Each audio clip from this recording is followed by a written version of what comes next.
오늘은 여러분들하고 챕터 8번째, 두 번째 타임입니다. 그죠? 예. 챕터 8번째, 두 번째가 뭔데? 라고 한다 그러면, 아이고야, 의문문이라고 이야기할 수 있겠더라. 라는 것 같더니. 그럼 다시 갑시다. 의문문을 만드는 방법이 몇 가지가 있는데? 라고 하니까, 아이고야, 두 가지 방법이 있더라. 그 첫 번째는 뭔데요? 하니까, 의문부사라는 것을 이용해서 만드는 방법이 있고요. 그죠? 예. 또 하나는 의문부사를 이용하지 않는 방법이 있더라. 다시 갑시다. 그럼 의문부사는 어떤 것이 있어? 기본적으로 우리가 무엇, 어떤, 어떻게 이런 것들이 대표적인 의문부사다라고 이야기할 수 있겠죠. 됐습니까? 예. 그런데 의문부사를 이용하지 않고 만드는 방법이 어떤 것이 있는데요? 라고 한다 그러면은 결국은 종결 의미에다가 의문형을 갖다 집어넣으면 된다라는 거죠. 그걸 우리가 뭐라 그래요? 의문형 종결 의미라고 하는 거죠. 그래서 자 다시 갑니다. 의문부사를 이용하지 않는 방법은 결국은 의문형 종결어미라는 것을 이용해서 만드는 방법이 있더라. 그럼 대표적인 것이 어떤 것이 있는데? 라고 한다 그러면은 가고니 이런 것들이 대표적이지 않을까라는 거야. 됐습니까? 예. 자, 너는 밥을 어떻게 먹었니? 됐습니까? 뭘 이용했어요? 의문부사 어떻게 들어가 있고요. 그 다음에 의문형 종결음이 니 들어가 있죠. 맞습니까? 예. 역시 의문문 아니겠습니까? 그런데 밥을 먹었니? 됐나? 예. 뭐가 빠졌어요? 어떻게라는 의문부사 빠졌죠? 그런데 불구하고 얘는 의문문이 가능하더라라는 거야. 왜? 맨 마지막 보니까 의문형 종결음이 니가 들어가 있으니까. 됐습니까? 예. 그래서 의문문을 만드는 방법은 의문부사를 갖다 집어넣는 것도 가능하지만 의문형 종결음이만으로도 만들어진다. 이렇게 얘기할 수 있겠네. 됐나? 오케이. 자, 그러면 다시 갑니다. 의문문에 그러면 종류에는 도대체 어떤 것이 있는데, 자, 요걸 이제 좀 살펴보자라는 이야기입니다. 의문문의 종류는 다시 크게 두 가지로 나눠진다. 어떻게 나눠지는데? 라고 한다 그러면, 자, 청자의 대답을 요구하는 의문문과 됐니? 예. 청자의 대답을 요구하지 않는 의문문으로 일단은 나눠볼 수 있겠더라라는 이야기야. 됐니? 자, 이게 무슨 얘기일까? 자, 일단은 대답을 요구하는 것도 또다시 두 가지로 나눠진다. 이렇게 보시면 될 것 같아요. 그럼 예를 들어서 자네야. 앞에 있는 김상규 선생님 잘생겼니? 잘생겼니? 그렇지. 예. 자네야. 예. 앞에 있는 나 잘생겼니? 그렇죠. 자, 이 친구들이 내한테 대답할 수 있는 것은 딱 두 가지밖에 없죠. 뭐예요? 예 또는 아니요. 이래 되잖아요. 됐습니까? 예. 무슨 말인지 이해되겠어? 예. 자, 그러면 이제 보세요. 대답을 요구했는데 청자가 답을 할 수 있는 것이 yes 아니면은 no 둘 중에 하나더라라는 이야기죠. 됐어? 자, 그런 의문문을 우리는 뭐라고 한다라고 이야기해? 바로 판정 의문문이라고 이야기하더라라는 겁니다. 이제 이해되겠어? 예. 다시 갑니다. 내가 질문을 던졌죠? 예. 앞에 있는 김상규 선생님 잘생겼니? 했더니만은 앞에 있는 청자는 예, 아니요. 둘 중에 하나로서 어떻게 한다고요? 답할 수밖에 없더라라는 거죠. 그래서 내가 김상규 선생님 잘생겼니? 라고 하는 의문문은 어떤 의문문에 속한다고요? 판정 의문문에 속한다. 이렇게 얘기할 수 있어. 됐니? 그런데 여러분들이 오해하는 경우도 있어요. 자, 이렇게 하면 어떨까요? 자, 앞에 있는 김상규 선생님 잘생겼니? 하니까 한 친구가 당연하죠. 이런단 말이야. 자, 물어봅시다. 당연하죠 라고 했는 것도 판정 의문문 돼, 안 돼? 된다라는 겁니다. 왜요? 그 앞에 뭘 갖다 붙일 수 있어요? 네 라고 갖다 붙일 수 있더라라는 이야기입니다. 됐니? 그래서 반드시 답변이 예, 아니요가 아니라 예라는 말 혹은 아니요라는 말을 그 앞에 갖다 붙일 수 있다라고 한다면 그 역시 마찬가지로 뭐가 된다고요? 판정 의문이 된다라는 이야기입니다. 이해되겠습니까? 예. 그러면 또 다시 한번 생각해 봅시다. 이런 거 어떨까요? 김상규 선생님 잘생겼니? 하니까 말 못하겠어요. 이지랍니다. 됐습니까? 예. 그러면 이제 여러분들은 그 앞에 이제 뭐가 들어갔다는 걸 알 수 있어? 아니요라는 말이 들어갈 수 있다는 거죠. 이해되겠습니까? 이 역시 마찬가지로 이제 뭘로 볼 수 있다는 겁니까? 역시 마찬가지로 판정 의문문으로 본다라는 이야기입니다. 거기에서 여러분들이 조금씩 쏙는 경우가 있단 말이에요. 그러면은 얘가 판정 의문문인지 아닌지는 앞에다가 뭘 갖다 붙여보는 연습을 해보자고? 그렇지. 예나 아니요라는 말을 갖다 집어넣었을 때 말이 되는지 안 되는지를 확인해주면 된다라는 이야기입니다. 이제 이해되겠습니까? 오케이. 자, 그 다음에 이제 다시 한번 가보겠습니다. 예. 앞에 친구, 네, 잘생겼다고 이야기했었죠? 그죠? 어떻게 잘생겼는데?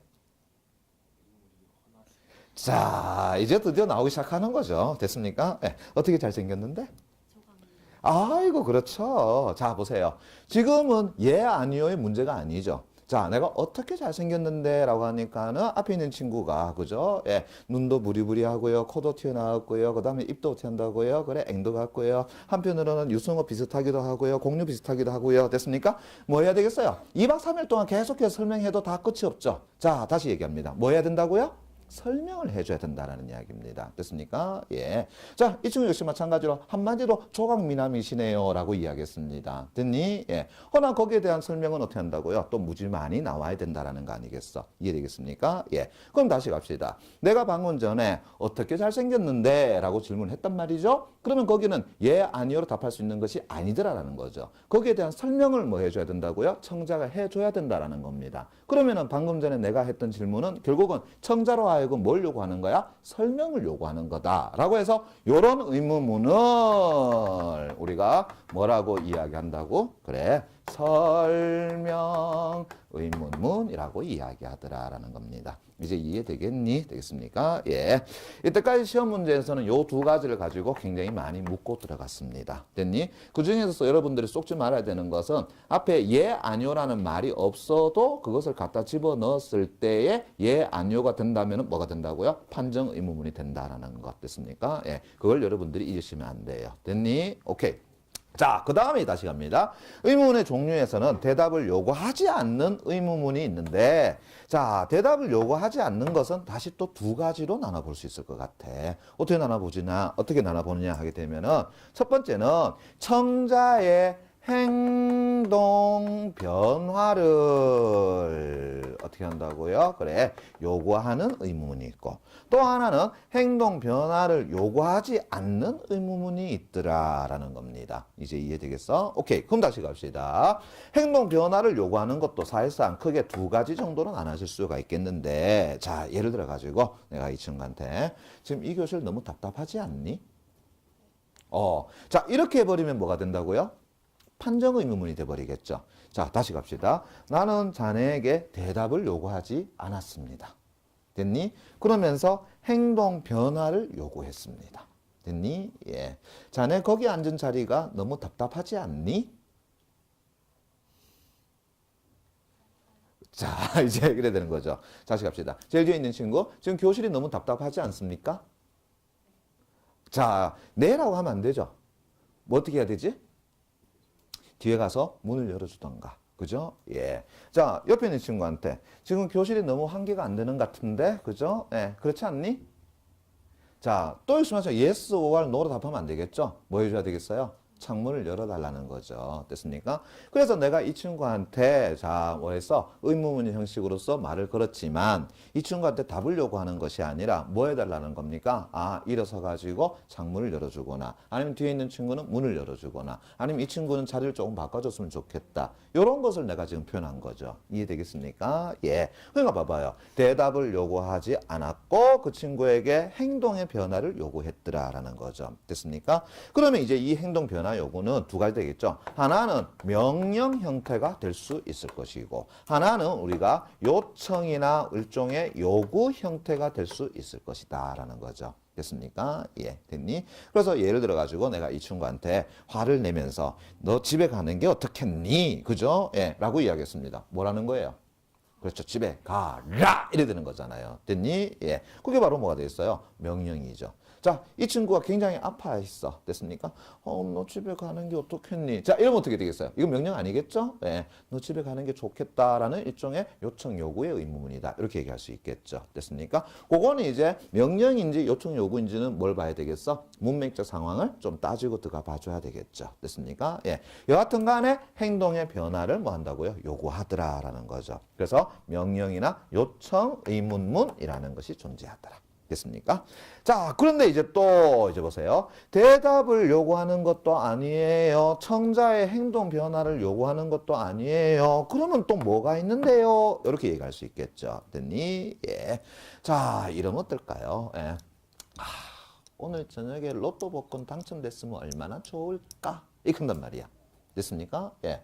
자, 이건 내가 여러분한테 예, 아니요 묻는 것도 아니죠. 여러분한테 설명을 요구하는 것도 아니죠. 다시 말한다면 여러분들에게 답변을 요구하는 것도 아니죠. 또 여러분들의 행동 변화를 요구하는 것도 아니죠. 이 말의 의미는 뭐예요? 아, 오늘 저녁에 로또 복권에 당첨됐으면 좋겠다. 맞습니까? 예. 그냥 내 스스로의 감정을 쏟아내는 것밖에 안 되더라라는 거죠. 됐니? 아니면은 이번 3월달 모의고사에서 국어 만점 받았으면 얼마나 좋을까? 이런단 말이야. 그죠? 이것이 마찬가지로 상대방에게 답변을 요구하는 것, 상대방에게 행동 변화를 요구하는 것은 아니더라는 거죠. 그냥 이번 3월 모의고사 때 내가 그냥 만점을 받았으면 좋겠다라는 내 감정을 뭐 한 거야? 토로한 거죠. 드러낸 것밖에 안 되는 거죠. 그러니까 봐봐. 대답을 요구한 것도 아니에요. 청자의 행동 변화를 요구한 것도 아니에요. 단순히 내 감정을 드러낸 것밖에 안 되더라라는 거죠. 요걸 뭐라 그러냐 그러면은 자기 스스로 탄식을 한다. 됐습니까? 예. 자탄 혹은 어떻게 한다고요? 그냥 감탄의 의미를 지니고 있는 뭐라고 이야기한다고요? 의문문이라고 이야기하더라라는 겁니다. 이제 이해되겠니? 예. 그래서 자탄 의문문 혹은 감탄 의문문 됐습니까? 그렇게 이야기한다. 됐니? 예.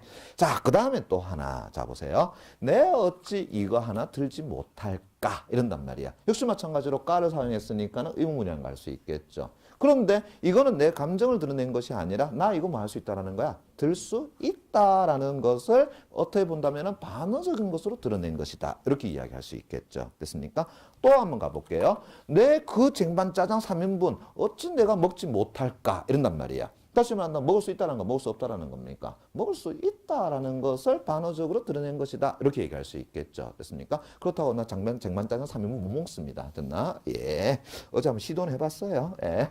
그런데 안 되더라. 자, 그걸 우리가 뭐라고 하냐 그러면은 뭐라 그런다고요? 그렇죠. 서리적 의문문이라고 이야기하는 겁니다. 이해되겠니? 예. 다시 합니다. 그걸 뭐라 그런다고요? 서리적 의문문이라고 이야기하더라라는 겁니다. 그런데 이것을 우리가 문학작품에서는 뭐라고 합니까? 표현 방식에서? 그렇죠. 서리법이라고 이야기하는 거죠. 이제 이해되겠니? 예. 그래서 나중에 우리가 현대시 같은 작품이라든가 아니면은 고전시각 같은 작품을 봤을 때에 서리법이 있다라고 한다면 제일 먼저부터 뭐부터 살펴야 되겠어요? 의문문 형식을 먼저 살펴줘야 되는 겁니다. 이제 이해되겠니? 또 문학작품에서만 나오는 것이 아니라 우리 작문 문제도 보게 되면은 보기 문제에서 조건 문제라는 거 아시나 모르겠습니다. 글의 서두를 작성해 보려고 한다. 다음 조건에 맞게 글을 쓴 것은 이렇게 나오죠. 거기 보면 뭐 많이 나와요? 서리적 표현을 사용할 것 이렇게 나오잖아요. 그럼 밑에 선택지에서 뭘 찾아주면 돼? 1차적으로 의문문 형식을 찾아주면 된다라는 이야기입니다. 이제 이해되겠니? 됐습니까? 예.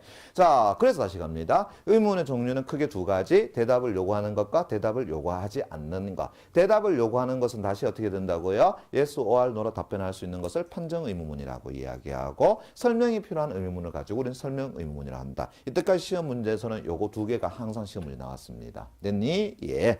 그 다음에 이제 대답을 요구하지 않는 것은 다시 청자의 행동 변화를 요구하는 것과 청자의 행동 변화를 요구하지 않는 것으로 나눠지는 거고 행동 변화를 요구하는 것도 문맥적에서 명령이냐 요청 요구냐 그렇게 우리가 나눠볼 수 있겠다라는 거고요. 됐습니까? 예. 그 다음에 행동 변화를 요구하지 않는 것은 결국은 내 스스로 다시 한다면 화자의 탄식, 감정 상태를 드러내는 일종의 자탄 아니면 감정 의문문, 탄식 의문문이라는 것이 존재하는 거고요. 아니면 상황적인 측면에서 반어적이다라고 한다 그러면 결국은 서리적 의문문이라고 이야기하더라라는 거죠. 됐습니까? 예. 그렇게 우리가 나눠볼 수 있겠다라는 거. 이해되겠니? 됐어요? 예. 그럼 다시요. 출제자가 이거 얘기해 줄까요? 안 해줄까요? 이거 얘기 안 해줍니다. 됐습니까? 예. 그냥 대화 상황만 딱 제시해 놓고는 뭐 영희는 됐습니까? 예. 판정 의문문으로서 이야기를 하고 있다. 아니면 영희의 말은 판정 의문문이라고 할 수 있다. 이런 식으로 그냥 묶고 들어간단 말이야. 됐니? 예. 그거에 대한 개념은 알아두시면 되겠죠. 자, 그 다음에 넘어가서 이제 챕터 9 됐습니까? 9번째. 됐니? 예. 야, 이제 오늘 수업의 하이라이트다. 됐니? 예. 자, 오늘 수업의 하이라이트입니다. 뭘까요? 그래. 높임 표현에 관한 것으로서 우리가 살펴보자. 됐습니까? 예. 다시 갑니다. 챕터 9. 뭐가 된다고요? 높임 표현. 됐나? 높임법에 관한 것이다. 라는 거야. 됐니? 자, 그러면서 이제 높임 표현도 우리가 시험 문제에서는 굉장히 자주 나와요. 그런데 일반적인 것은 다 설명해 주는데 또 출제자가 설명을 안 해주는 부분이 존재하더라. 라는 겁니다. 그걸 여러분들이 반드시 익혀두고 들어가자. 라는 이야기야. 됐니? 그럼 다시 갑시다. 높임 표현은 어떤 것이 있는데? 라고 한다 그러면은 크게 두 가지가 있다라고 보시면 될 것 같아요. 하나는 뭐냐 하게 되면은 직접 높임에 해당되는 거고요. 또 하나는 간접 높임에 해당되는 것이다. 이렇게 보시면 될 것 같아. 됐니? 예. 자, 그 중에서도 시험 문제에서 예를 들어 가지고 높임 표현에 관한 것이 10문제가 나왔다 그러면은 9문제 이상은 전부 다 직접 높임에 관한 겁니다. 됐습니까? 예. 한 문제 정도는 나올 수 있는 가능성이 존재하는데 그게 이제 간접 높임에 관한 거다. 그런데 이때까지 시험 문제에서 간접 높임에 관한 것은 보기 박스나 네모 박스에서 뭐 해줬어? 다 설명을 해줬습니다. 됐어? 예. 그래도 참고적으로만 좀 이야기하자면 됐니? 간접 높임이라는 건 이렇게 보시면 될 것 같아요. 높이고자 하는 대상을 직접 높여버리면 뭐가 되겠어요? 그건 직접 높임이 되겠죠. 그런데 높이고자 하는 대상과 관련된 사물이거나 아니면은 그 사람과 관련된 인물을 높임으로써 높이고자 하는 대상을 간접적으로 높이는 거다라고 이야기하는 겁니다. 이게 이제 무슨 얘기냐 하게 되면 자, 여러분들이 됐나요? 예, 저한테 와서 간혹가다가 이렇게 물어요. 예, 선생님 아들은 몇 살이에요? 라고 하는 것이 아니라, 됐습니까? 예, 선생님 아드님은 몇 살이에요? 이렇게 이야기합니다. 됐습니까? 자, 여기서 선생님이라는 걸 빼고요. 그의 아드님은 몇 살이에요? 이렇게 얘기한단 말이죠. 됐습니까? 예, 그러면은 보세요. 그의 아들이 예를 들어 가지고 9살입니다. 근데 여러분들은 지금 19살이다라고 한다. 그러면 누가 더 높아요? 여러분들이 나이가 훨씬 더 많잖아요. 그런데 불구하고 왜 아드님이라고 이야기하느냐 말이야. 됐습니까? 예. 그거는 그 사람의 아들을 높이고자 한 겁니까? 아니죠. 그 사람의 아들 높이고자 한 것이 아니라 그 사람의 아들을 높임으로써 간접적으로 누굴 높이고자 한 거야? 그 사람을 높이고자 한 것이다. 이렇게 이야기할 수 있는 것이 되겠죠. 이제 이해되겠니? 이게 바로 뭐냐면 간접 높임이다라고 이야기합니다. 됐니? 예. 아니면 이제 그 사람의 딸을 가지고 우리가 영애라고 이야기합니다. 됐습니까? 예. 그걸 높여서 이야기할 때 그러면은 그는 영애가 몇 살인데 이렇게 묻습니다. 됐니? 예. 그럼 보세요. 그 사람을 직접 좀 높이진 않았죠. 그 사람의 딸을 어떻게 한다고요? 영애라는 표현을 써가지고 높여놨던 것 아니겠습니까? 그죠? 예. 근데 한 10살이야. 아, 영애는 10살이구나. 이런단 말이에요. 됐습니까? 예. 그럼 역시 마찬가지로 여러분들 나이로 따진다 그러면은 그 사람의 딸은 여러분들이 높일 수 있는 대상이 아니란 말이죠. 됐니? 그런데도 영애라고 해가지고 그 사람의 10살짜리 딸을 가지고 높였단 말이야. 왜 높였을까? 라고 한다 그러면은 딸을 높이고자 한 것이 아니라 바로 그 사람을 높이고자 해서 그렇게 명칭을 갖다 붙인 거다라는 거죠. 이런 것이 바로 뭐가 된다고요? 간접 높임입니다. 맞습니까? 예. 됐나요? 오케이. 그 사람이 만약에 성씨가 이씨라 그러면 다 이영애가 되겠죠. 미안합니다. 예, 웃자한 얘기였어요.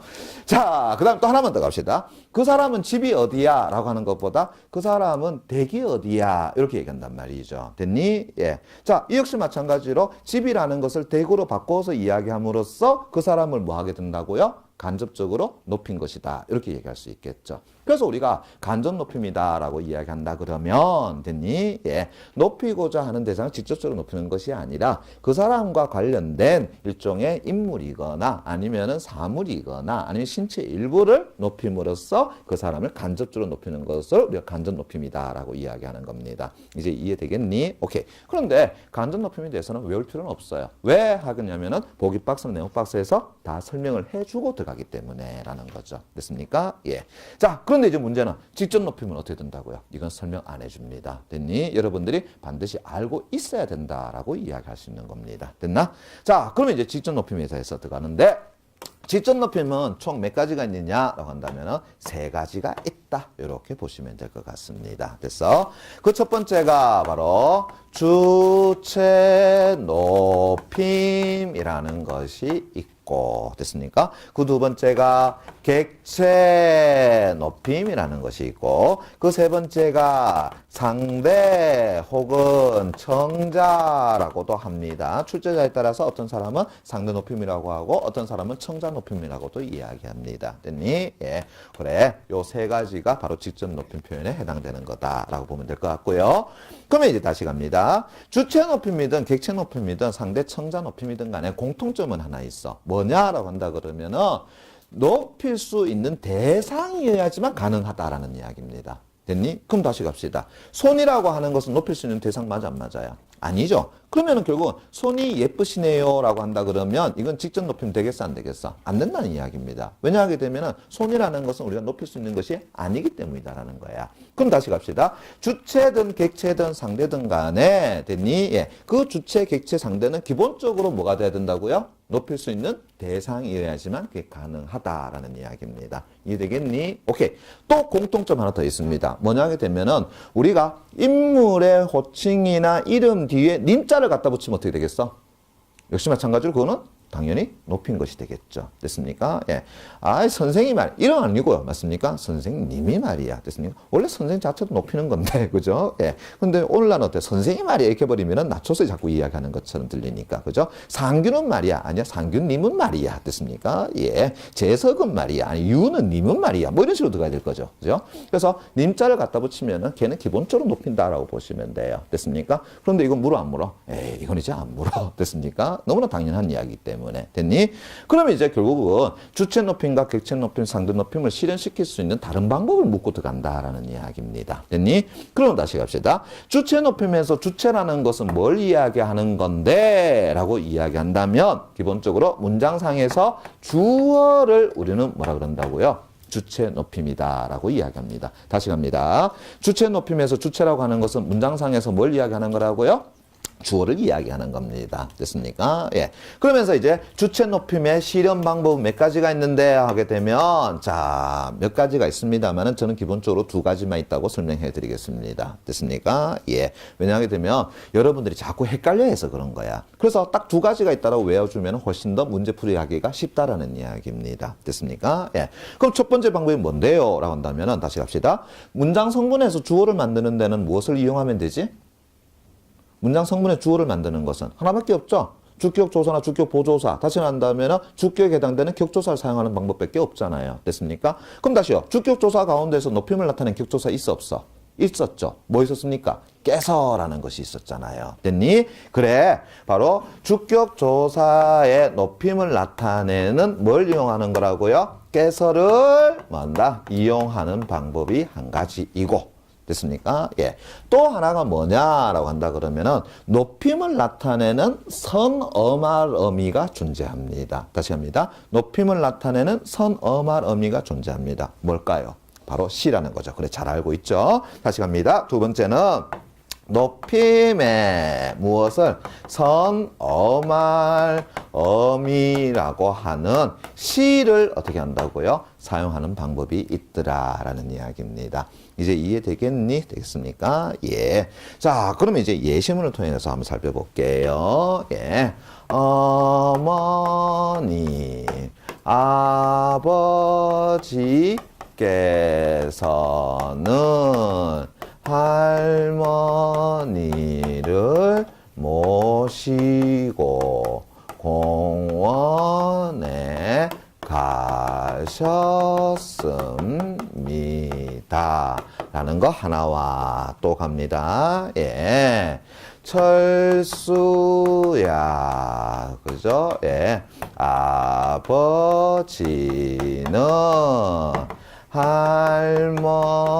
할머니를 모시고 공원에 갔다. 됐습니까? 예.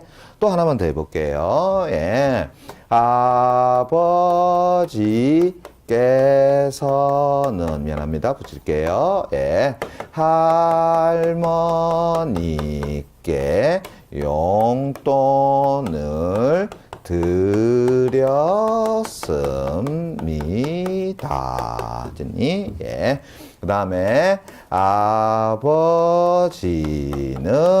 집에 계십니다. 마지막 하나 더 할게요. 예. 철수야. 선생님은 언제 오신다고 하더니 됐습니까? 예. 자, 그러면 여기에서 얘를 가지고 기역, 얘를 가지고 니은, 얘를 가지고 디귿, 얘를 가지고 리을, 그 다음에 얘를 가지고 미음 5개 문장이라고 하고요. 자, 첫 번째 기역 문장부터 가보겠습니다. 됐니? 제가 이렇게 얘기하면 어떨까요? 자, 주체인 어머니를 높이고 있다. 돼요, 안 돼요? 안 되죠. 됐습니까? 예. 다시요. 주체인 할머니를 높이고 있다. 돼요, 안 돼요? 안 되죠. 됐습니까? 예. 그럼 다시요. 주체인 아버지를 어쩌고저쩌고 하면 어떻게 돼요? 그럼 맞는 이야기 되겠죠. 왜요? 주체는 반드시 뭐라 그랬어요? 문장 성분에서 주어라고 이야기했잖아요. 됐습니까? 그러면 첫 번째 기역 문장에서 주체는 누가 된다고요? 아버지가 된다. 이렇게 이야기할 수 있겠네. 됐니? 오케이. 그러면 다시 갑시다. 첫 번째 문장에서 주체인 아버지를 높이기 위해서 높임을 나타내는 격조사를 사용하고 있다. OX 어떻게 된다고요? 맞다. 이렇게 얘기할 수 있겠죠. 뭘 사용했어요? 깨서를 사용했으니까. 이해되겠니? 예. 그런데 또 이렇게 얘기하면 어떨까요? 주체인 아버지를 높이기 위해서 높임을 나타내는 선어말어미를 사용하고 있다. 자, 맞습니까? 틀렸습니까? 맞습니까? 예. 자, 물어보겠습니다. 여기에 시입니까? 다시 OX? 아니죠. 예. 어디에 해당되는 겁니까? 여기에 해당되는 건 맞나요? 자, 요걸 부속하면 어떻게 된다고요? 가시었습니다. 맞습니까? 시엇을 줄여가지고 셔스로 바뀌게 되겠죠? 다시 기본형 갑니다. 어떻게 된다고요? 가시다. 이렇게 되잖아요. 됐니? 오케이. 다시 갑니다. 가시다. 이렇게 났단 말이야. 그죠? 예.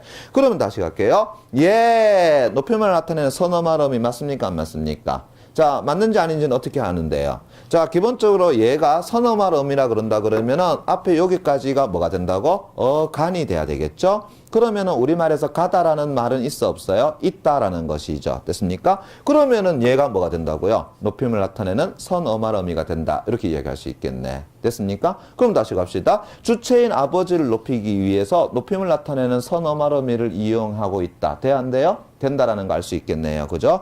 근데 잠깐 갑시다. 모시다에, 자, 모시고의 기본형 된다고요? 모시다가 되겠죠? 됐니? 오케이. 다시 물어볼게요. 얘는 높임을 나타낸 선어말음이 시 맞습니까? 안 맞습니까? 맞아요? 안 맞아요? 안 맞죠? 근데 안 맞는데 어떻게 하는데요? 어떻게 하는데요? 자, 다시 갑시다. 만약에 얘가 선어말음이다라고 한다 그러면은 그 앞에 뭐까지가 뭐가 된다고요? 어간이 돼야 되겠죠. 그럼 다시요. 우리말에서 뭐다라는 표현이 있어 없어요? 없잖아요. 됐습니까? 예. 무슨 말인지 이해되겠니? 이해되겠어? 그럼 여기에 시다라는 것은 어떻게 한다고요? 얘는 높임을 나타내는 선어말음이가 아니라는 이야기입니다. 됐니? 예. 그걸 여러분들이 쏘가요. 그럼 다시 갑시다. 이때 시라는 것은 높임을 나타내는 선어말음이가 아니다. 그죠? 예. 그러면은 무엇이다라는 것은 데리고 가다라는 것을 높이기 위해서 사용한 별도의 높임 표현이다라고 이야기할 수 있겠죠. 됐습니까? 그래서 무엇이다라는 것은 뭐라고 하냐 그러면은 높임을 나타내는 특수어휘라고 이야기하는 겁니다. 이제 이해되겠니? 이해되겠습니까? 그럼 다시 한번 가보겠습니다. 자, 계십니다. 라고 했습니다. 리을 문장입니다. 예. 자, 이때의 시, 역시 마찬가지로 선어말음이 시 맞아, 안 맞아? 맞아요, 안 맞아요? 자, 계십니다의 기본형어 된다고요? 계시다 이렇게 되겠죠. 만약에 시가 선어말음이라 그런다 그러면은 개에서 끊기게 될 거고요. 개가 어간이 돼야 되겠죠. 그럼 우리말 속에서 개다라는 말이 있어 없어요? 개다라는 말은 없죠. 됐습니까? 그러면은 계십니다의 기본형 계시다 라고 하는 것은 별도의 높임 표현에 해당된다. 이렇게 이야기할 수 있는 것이 되겠네. 맞습니까? 예. 이제 이해되겠니? 오케이. 그러면서 다시 한번 가보겠습니다. 기역은 일단은 주체인 아버지를 높이기 위해서 높임을 나타내는 격조사 사용했죠? 맞습니까? 예. 그 다음에 높임을 나타낸 선어말음이 시 사용했죠? 모시다의 시가 아니라 가시다의 시입니다. 맞습니까? 예. 그러면 한 번 더 가보겠습니다. 니은 갈게요. 자, 여기에 아버지라는 주체 맞습니까? 안 맞습니까? 맞죠? 주어가 되는 거니까. 됐니? 예. 자, 주체 높임 실현됐어요? 안 됐어요? 안 됐죠? 왜 안 됐니? 1차적으로 뭐가 없어요? 그렇죠. 격조사 깨서가 없고요. 두 번째 높임을 나타내는 선어말음이 시가 없죠. 됐습니까? 예. 이해되겠니? 되겠습니까? 예. 그래. 그렇게 보는 겁니다. 됐습니까? 예. 그러면 다시 갑시다. 자, 디귿은 어떻게 되는데요? 디귿은요, 높임을 나타내는 격조사 사용했어, 안 했어요? 사용했죠. 그래서 주체인 아버지를 뭐 하고 있다고요? 높이고 있다. 맞습니까? 예. 이해되겠니? 오케이. 자, 일단은 고까지 됐습니까? 예. 그 다음에 다시 돌아와 볼게요. 자, 객체 높임이라고 하는 것이 있는데, 그럼 여기서 말하는 객체라는 건 뭔데? 라고 이야기한다 그러면, 바로 문장 성분에서 목적어나 됐습니까? 그 다음에 부사어를 우리는 뭐라 한다고요? 바로 객체라고 이야기한다. 됐습니까? 다시 한다면 목적어에 해당되는 인물이거나 부사어에 해당되는 인물, 그들을 우리는 뭐라 한다고요? 객체라고 이야기하는 겁니다. 이해되겠니? 예. 그럼 다시요. 객체 높임을 실현시킬 수 있는 방법 몇 가지가 있는데 라고 한다면 역시 마찬가지로 두 가지가 있다라고 보시면 될 것 같습니다. 됐니? 자, 그 첫 번째 방법이 뭐냐 하게 되면은, 자, 목적격 조사에는 을밖에 없죠. 높임을 나타내는 게 있어 없어? 없죠. 그죠? 예. 그러면은 목적어에 해당되는 대상을 높이기 위해서는 격조사를 이용하지 못하고 결국 뭐 할 수밖에 없어? 결국은 높임을 나타내는 특수어휘를 사용할 수밖에 없다라는 이야기입니다. 됐습니까? 예. 그래서 첫 번째 방법이 뭐냐 하게 되면은 높임을 나타내는 특수어휘를 어떻게 한다고요? 그래. 역시 마찬가지로 사용할 수밖에 없더라라는 이야기입니다. 이제 이해되겠니? 예. 자, 그럼 다시 이제 기억 문장 가보겠습니다. 예. 자, 객체인 어머니를 높이고 있다. 돼야 안 돼요?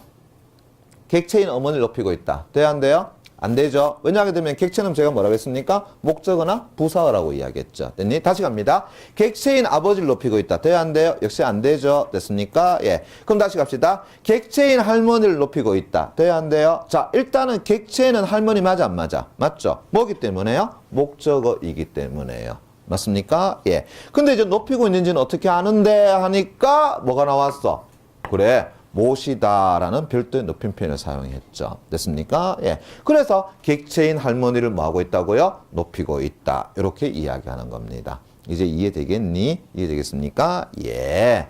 자, 그 다음에 이제 또 하나가 뭐냐 하게 되면 이제 부사어에 해당되는 건데요. 됐니? 예. 자, 부사어를 만드는 방법 몇 가지가 있다고 그랬지? 세 가지가 있다고 그랬었지? 기억납니까? 부사 자체가 부사어가 되는 케이스, 부사격 조사 갖다 붙어가지고 부사어가 되는 케이스, 부사형 어미가 갖다 붙어서 부사어가 되는 케이스. 맞습니까? 예. 그런데 가만히 보니까 부사격 조사에 높임을 나타내는 격조사 있어 없어?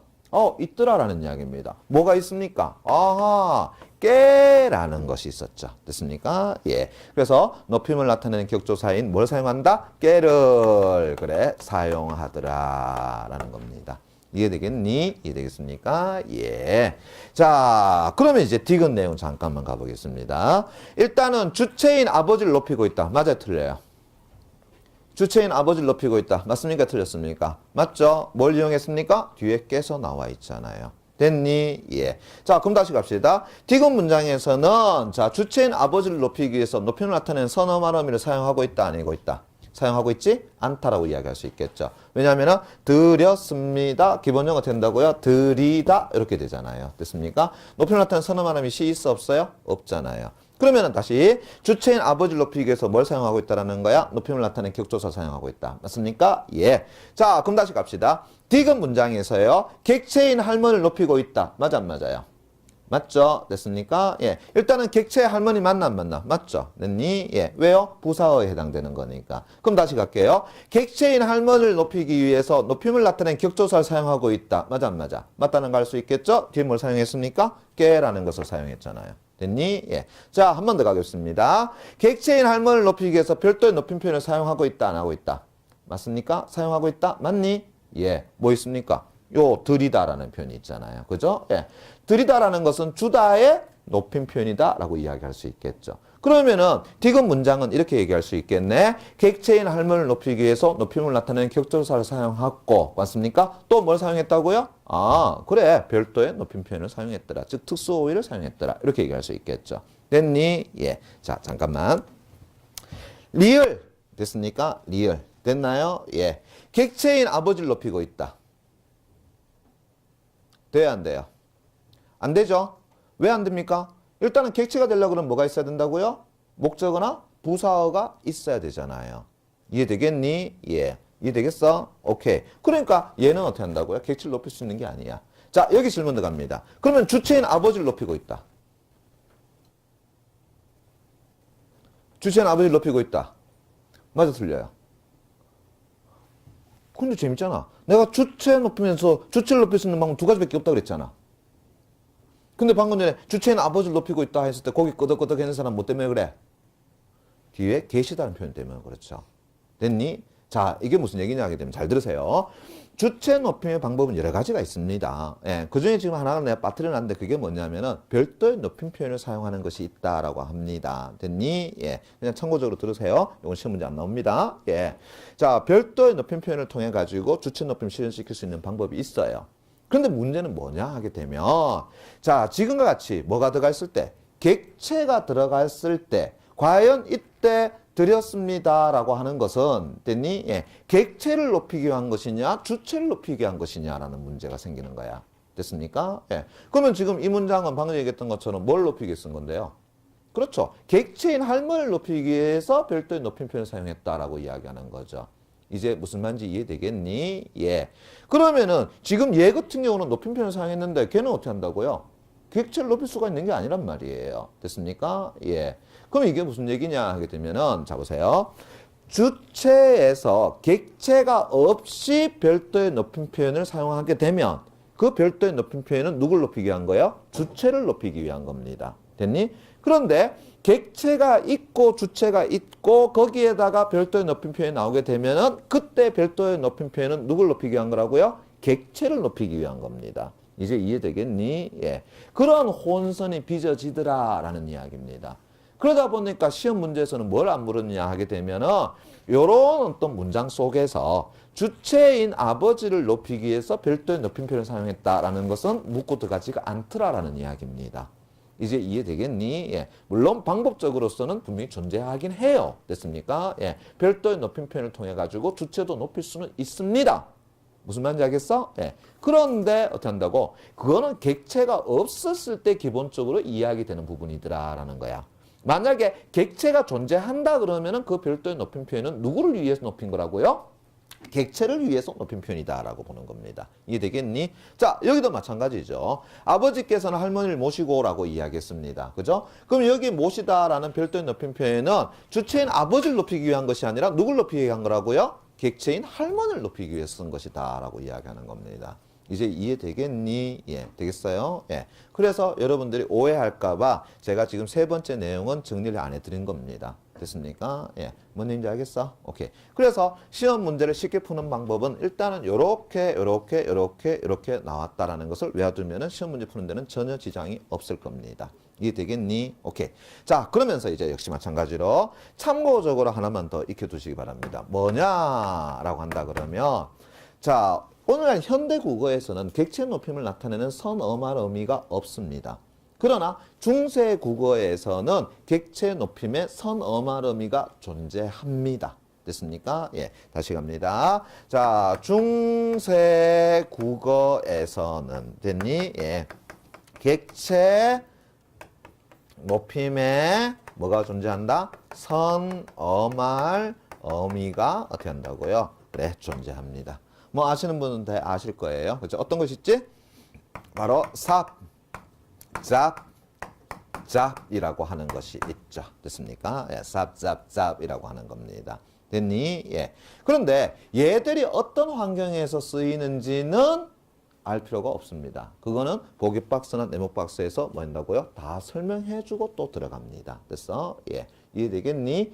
그러나 그냥 단독 문제로서는 이렇게 나옵니다. 뭐냐 하게 되면은 중세 국어 문장에서 중세 지문 나오고 그 밑에 분명히 뭐가 들어가 있어요? 현대의 풀이 들어가 있을 겁니다. 됐습니까? 예. 그러면 이렇게 된단 말이야. 예를 들어서 자 봐봐요. 중세 국어 문장에서 보잡고 이렇게 놓습니다. 됐습니까? 요걸 이제 현대의 풀에 보게 되면 어떻게 한다고요? 그냥 보고 이렇게 놓습니다. 됐니?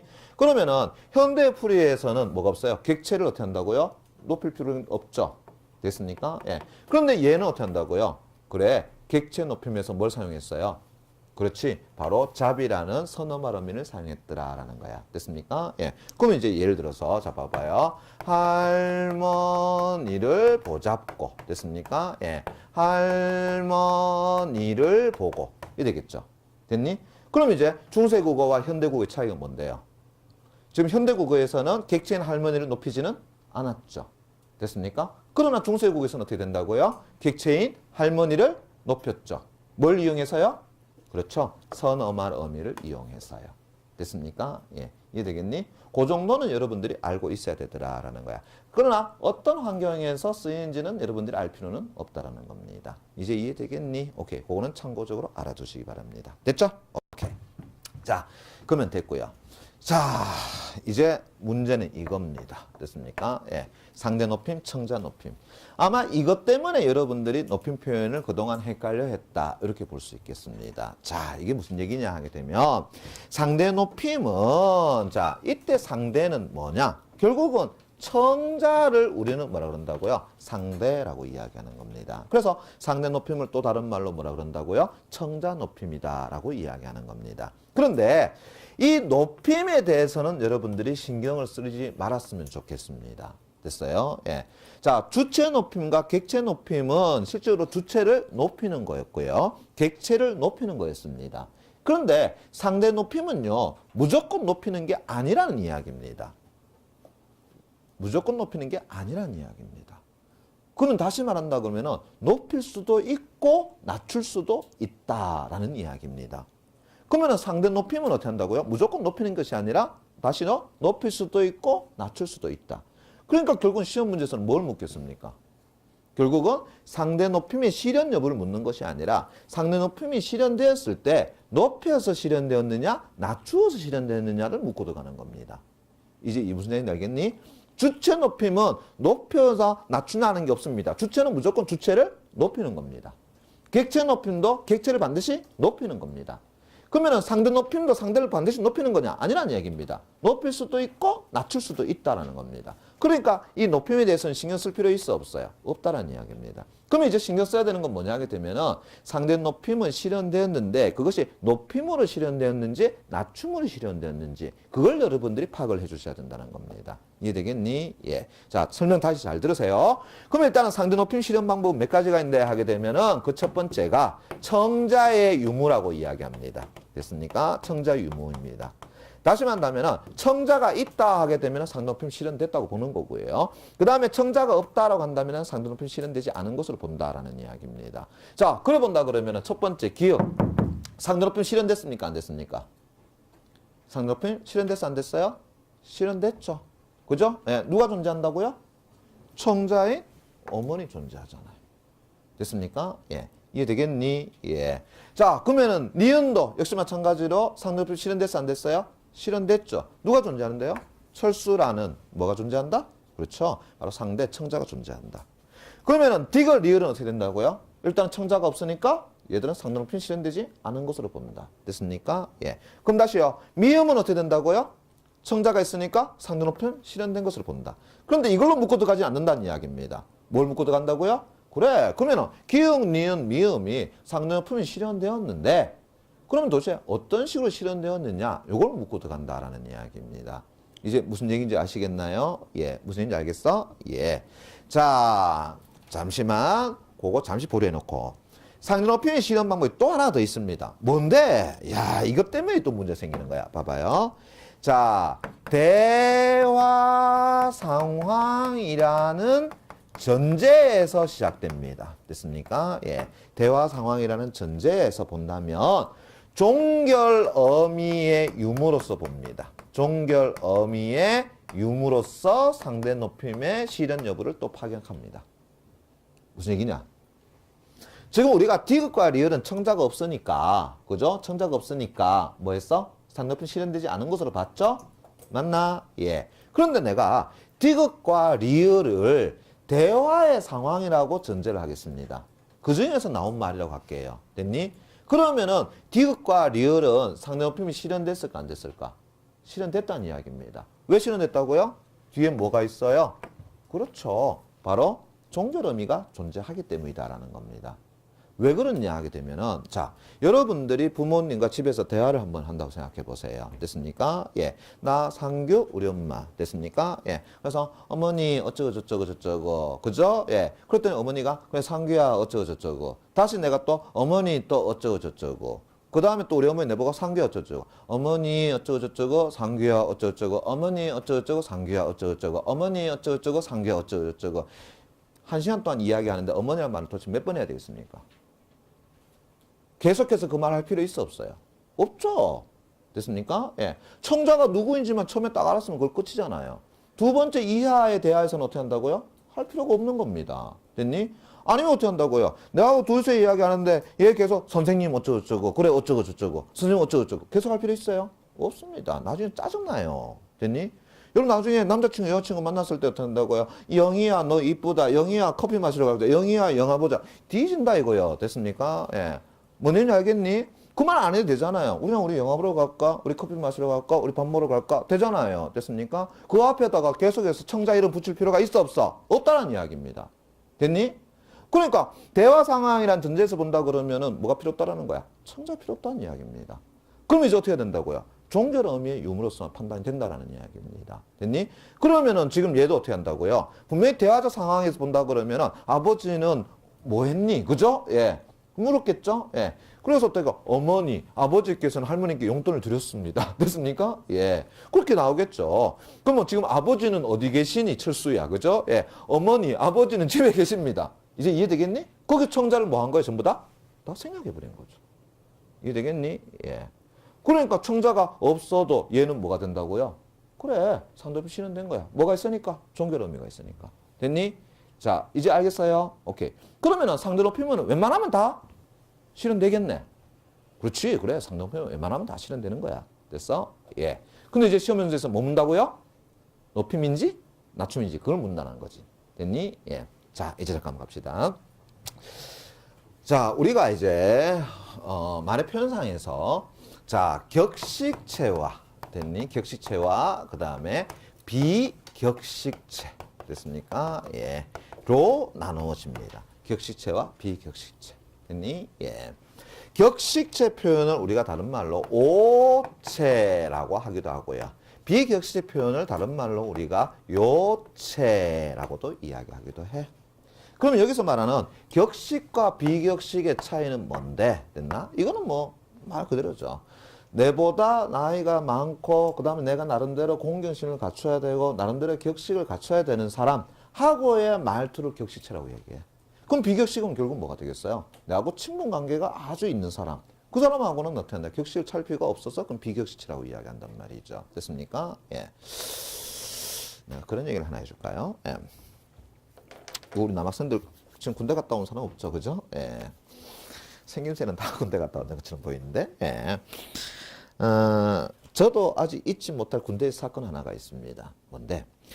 군대 가기 전에 저희 학교 선배들이 저보고 이제 환송회를 펴준다고 해가지고 이제 술자리를 만들었습니다. 물론 술값은 저보고 내랍니다. 나쁜 놈들. 그죠? 예. 그런데 이제 술자리에서 나름대로 이제 술을 쭉 먹다 보니까 이제 선배들이 어떻게 술 좀 취했어. 그러면서 이제 저한테 이제 군대 갔을 때 조심해야 될 사항들을 하나씩 이야기하기 시작하는 거야. 예. 상규야.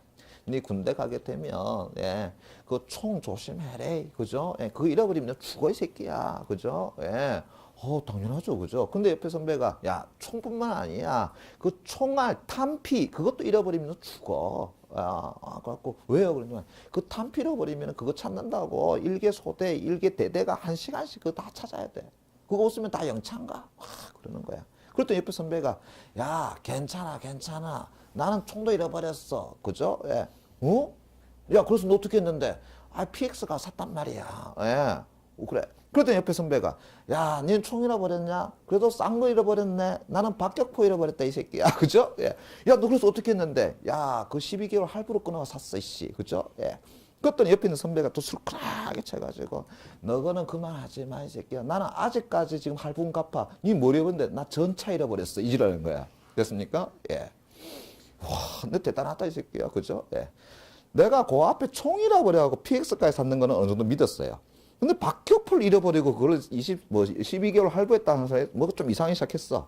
근데 전차를 잃어버려갖고 그걸 가지고 뭐 36개월 할부해가 아직도 갖고 있다. 뭐 이런 얘기 들으니까 이건 완전 뻥이다. 예.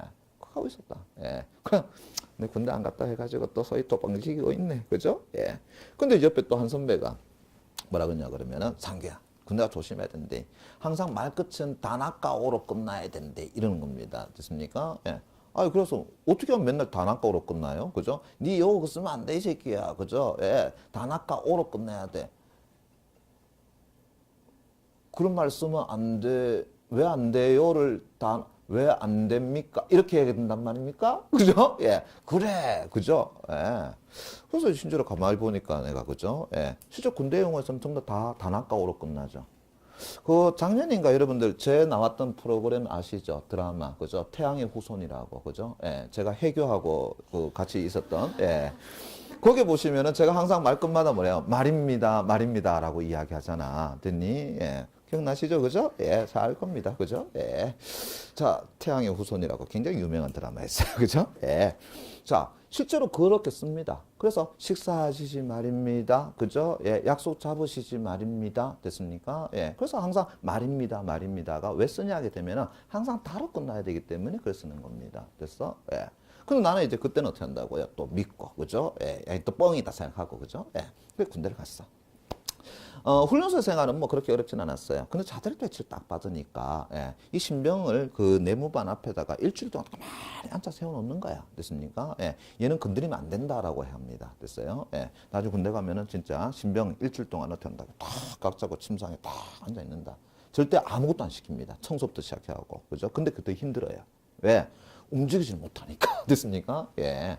자, 그런데 이제 가만히 이제 대기하면서 딱 있어 보니까 옆에 이제 고참들이 위에 있는 고참한테 자, 식사하십시오. 그죠? 예. 그냥 전투하시십시오. 그 다음에 정렬하십시오. 하는 거야.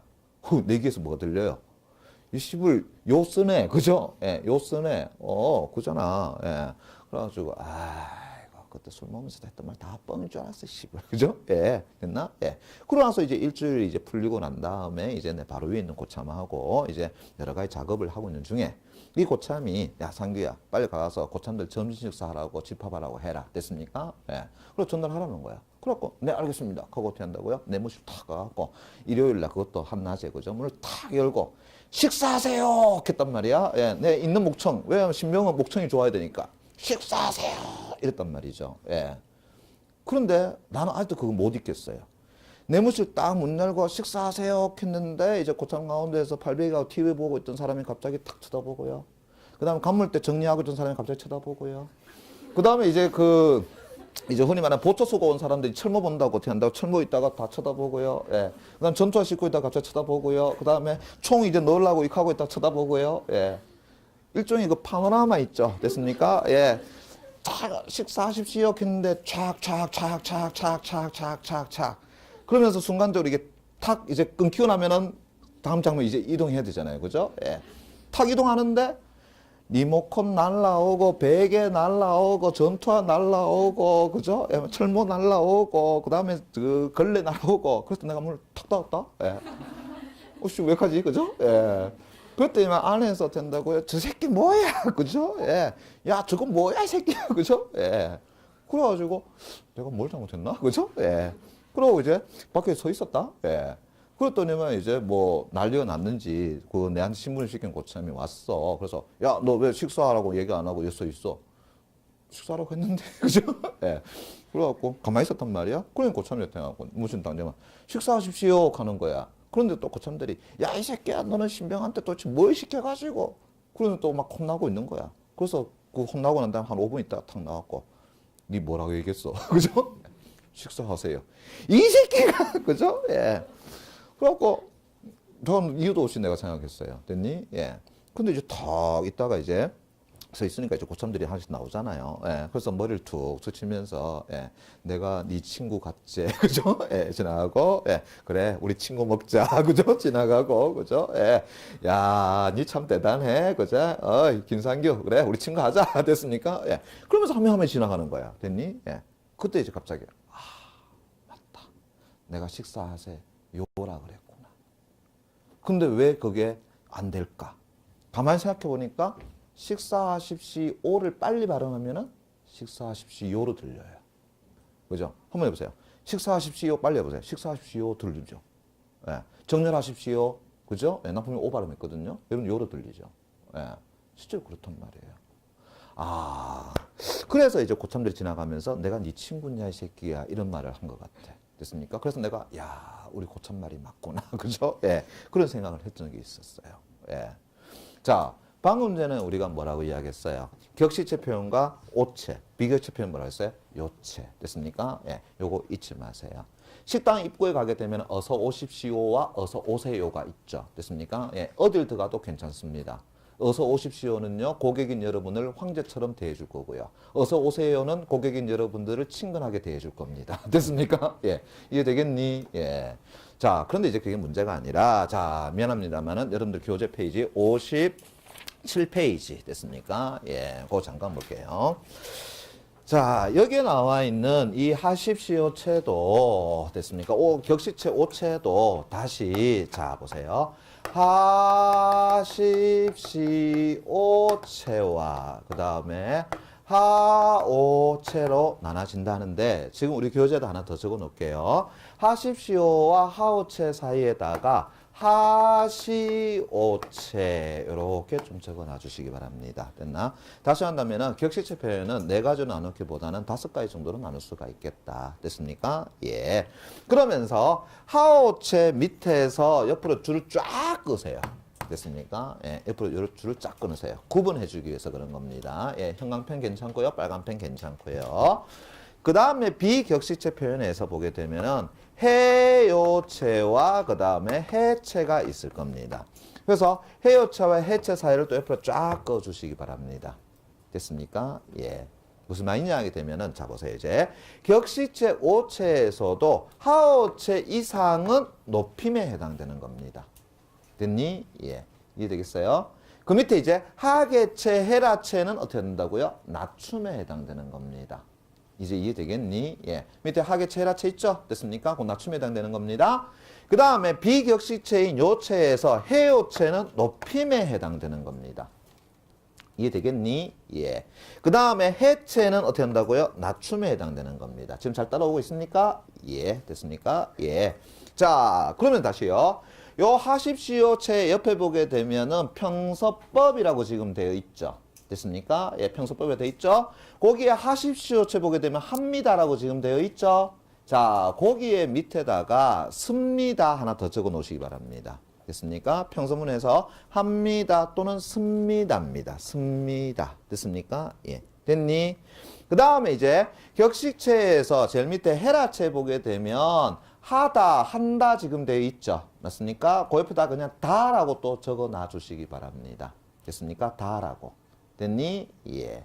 자, 다시요. 격시체 표현에서 하십시오체의 의문법에 들어가게 되면 합니까? 라고 돼 있죠. 됐습니까? 예. 돼 있나요? 예. 그 다음에 그거 동그라미 쳐놓고요. 합니까? 동그라미 쳐놓고요. 자, 의문법 밑에 가니까, 그 다음에 헤라체에서 보니까 하니라고 돼 있죠. 됐습니까? 니 다시 또는 깡약 쳐놓기 바랍니다. 됐습니까? 예. 이해되겠니? 됐습니까? 예. 자, 이제 다시 한번 가보겠습니다. 요거 잠시만 또 다시 보세요. 기억, 됐습니까? 예. 상대 높임 실현되는 것은 1차적으로 뭘 통해서 확인 가능하죠? 청자 있으니까 가능하죠. 맞습니까? 예, 잘 들어보세요. 청자 어머니 있으니까 상대 높임 실현되는 거 맞습니다. 자, 이제 시험 문제에서 뭘 묻고 들어간다고요? 높임으로 실현됐느냐, 낮춤으로 실현됐느냐를 묻고 들어간다는 겁니다. 됐습니까? 예. 높임으로 실현됐습니까? 낮춤으로 실현됐습니까? 방금 전에 우리가 하십시오체 평서법 보니까 종결음이 뭐로 들어가 있어요? 습니다.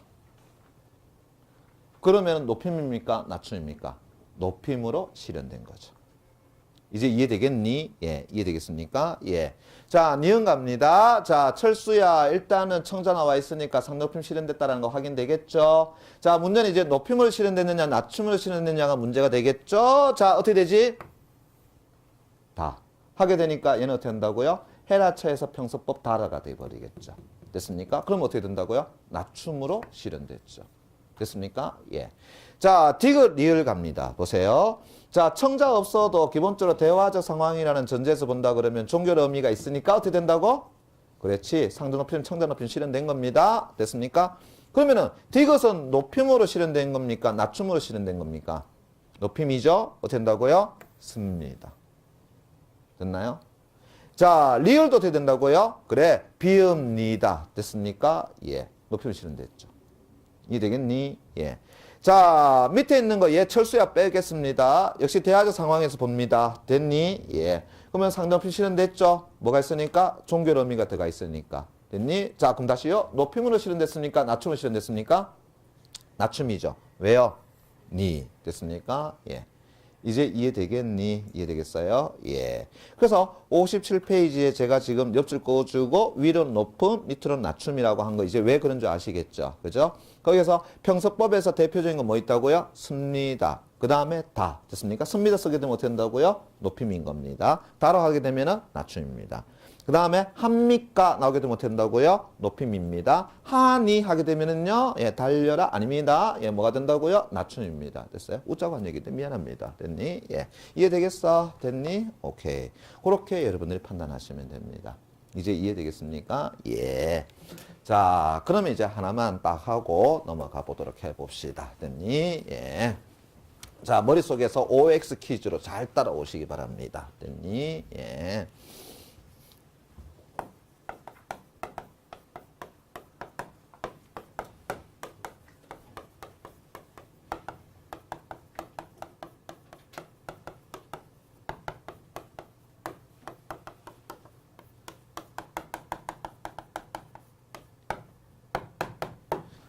자, 이제 잘 들어보세요. 예, 그냥 제가 마음속으로 OX입니다. 됐습니까? 예, 됐나요?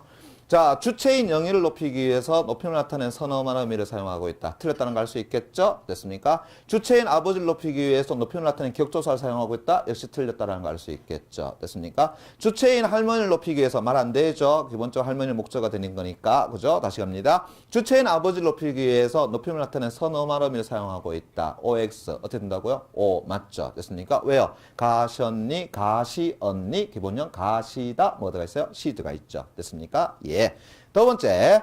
자, 객체인 아버지를 높이기 위해서 말 안 되죠? 됐습니까? 예. 객체인 영의를 높이기 위해서 말 안 되죠? 됐습니까? 예. 객체는 어떻게 된다고요? 목적어나 부사가 해당된다. 맞습니까? 객체인 할머니를 높이기 위해서 높임을 나타내는 격조를 사용하고 있다. 역시 말 안 되죠? 됐습니까? 예. 다시요. 객체인 할머니를 높이기 위해서 별도의 높임표현을 사용하고 있더라. 예. 못이다. 라는 표현 있죠. 됐습니까? 예.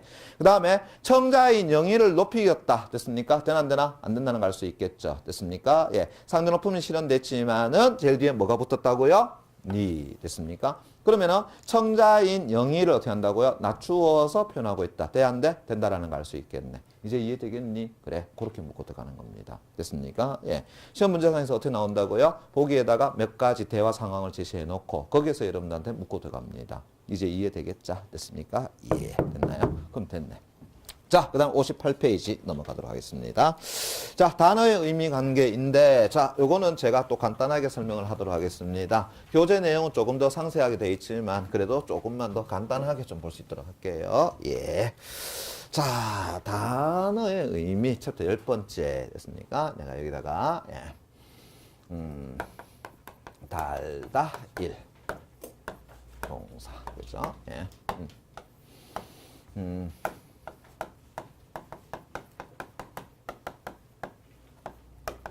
뭐 필기할 필요 없습니다. 교재 다 돼 있으니까요. 예, 어떤 장소에 물건을 걸다. 예, 그놓고 예, 벽에 그죠? 예, 전등을 달다. 예. 그다음에 두 번째 신체나 몸 일부에 물건을 걸다. 예. 예. 목에 방울을 달다. 점점점점. 그 다음에 달다. 두 번째. 예. 예. 첫 번째. 예. 향그럽거나 달콤하다. 예. 사탕이 달다. 자, 이제 몇 가지 좀 설명해 드리도록 하겠습니다. 예. 자, 지금 우리는 달다라는 어떤 단어가 있는데 그것의 의미가 궁금하더라라는 이야기입니다. 그럼 뭐 해봐야 되겠어요? 사전 찾아봐야 되겠죠. 그죠? 그래서 실제로 단어의 의미 관계는 우리가 사전 활용하기 문제에서 많이 나온다라고 보시면 될 것 같아요. 됐니? 예. 그럼 다시 이제 달다의 의미가 도대체 뭘까라고 한다면 사전을 찾아 들어가겠죠. 제일 먼저 뭐부터 편다고요? 디귿 부분부터 펴게 되겠죠. 그죠? 디귿 펴고 그 다음에 아 찾고 그 다음에 리을 찾고 자, 거기서 끝나는 것이 아니라 다시 디귿 찾고 아 찾아 들어가니까 달다가 있는데 한 개, 두 개, 세 개, 네 개 등등등이 존재하더라라는 거죠. 됐습니까? 그랬을 때 찾아 들어가는 예를 가지고 우리는 뭐라고 하느냐라고 한다 그러면은 그 사전에 표제어라고 이야기합니다. 됐습니까? 예. 이해되겠니? 오케이. 그럼 다시 한번 물어보겠습니다. 합성어나 파생어도 표제어가 돼야 안 돼요? 합성어나 파생어도 표제어 돼야 안 돼요? 되죠? 왜냐하게 되면은 합성어나 파생어도 세 말이라고 이야기했었잖아요. 됐습니까? 그럼 걔들도 뭐가 된다고요? 그래, 다 표제가 됩니다. 됐습니까? 예. 여러분들이 가죽신 찾으려면 어떻게 되는데요? 가죽 찾고 신 찾아가지고 그 안에 뭐 있는 거 찾아야 됩니까? 아니잖아요. 말 그대로 가죽신 찾아 들어가면 되잖아요. 이제 이해되겠니? 되겠습니까? 예. 자, 요걸 표제어라 그러고요. 그 다음 갑니다. 표제어의 제일 첫 번째 의미를 항상 그 표제어의 뭐라 그런다고요? 중심 의미 혹은 주된 의미라고 이야기합니다. 됐습니까? 예. 자, 필기할 필요 없습니다. 제 설명 들으세요. 예. 자, 역시 마찬가지로 달다 이도 표제어입니다. 역시 마찬가지로 첫 번째 의미가 존재하죠. 얘를 가지고 달다 이의 중심 의미 혹은 주된 의미라고 이야기합니다. 됐니? 예. 자, 그러면 이제 문제는 달다 1의 중심 의미와 달다 2의 중심 의미는 어떻게 한다고요? 다르죠. 됐습니까? 예. 그런데 달다 1이나 달다 2 같은 경우는 의무는 어떻게 한다고요? 동일하더라라는 이야기입니다. 됐니? 그러면은 달다 1과 달다 2를 뭐라고 이야기하느냐라고 한다 그러면은 동음이지만 됐습니까? 예. 자, 뭐가 다르다고요? 중심 의미가 다른 겁니다. 그때 이의라는 말을 쓰는 겁니다. 됐나요?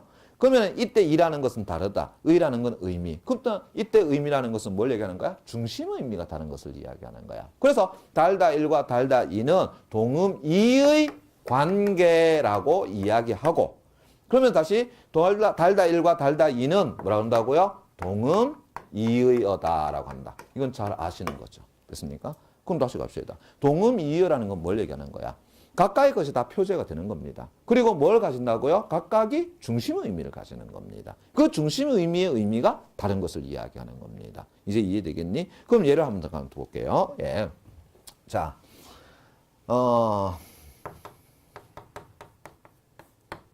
자, 김치독을 땅에 묻다. 됐습니까? 예. 선생님에게 질문을 묻다. 됐습니까? 예. 물어보겠습니다. 두 개의, 됐나? 예. 자, 관계는 동음 이의 관계 맞아 안 맞아? 맞습니까? 맞습니까? 예. 왜요? 완전히 다르죠? 땅에 김치독을 묻다 하게 되면 땅을 파고 어떤 것을 넣다의 개념이 돼버리는 거죠. 그 다음에 선생님에게 질문을 묻다 하게 되면 그건 SK 개념이 되는 거죠. 완전히 중심 의미가 어떻게 된다고요? 다르죠. 됐습니까? 예. 그러면 얘 둘은 어떻게 한다고요? 발음상으로는 동일하지만 의미는 다르기 때문에 동음 이의 관계라고 이야기하는 겁니다. 이제 이해되겠니? 됐어요? 예. 자, 그 다음에 갑니다. 달다 이런 중심 의미 외에도 두 번째 의미가 있네요. 그죠? 이 두 번째 의미를 뭐라 그러냐? 자, 이제 두 번째 이하의 의미를 중심 의미에서 파생되었다라고 해가지고 파생적 의미 또 출제자에 따라서는요 부수적 의미 혹은 부차적 의미라고도 이야기합니다. 됐습니까? 다 똑같은 말입니다. 예. 중심 의미에서 파생되었다 해가지고 두 번째 이하의 의미는 어떻게 된다고요? 그래, 부수적 의미, 부차적 의미, 파생적 의미 그렇게 이야기하더라. 됐습니까? 예. 그러면은 달다 일은 중심 의미 외에 파생적 의미가 존재하기 때문에 그 의미가 여러 가지더라라는 거죠.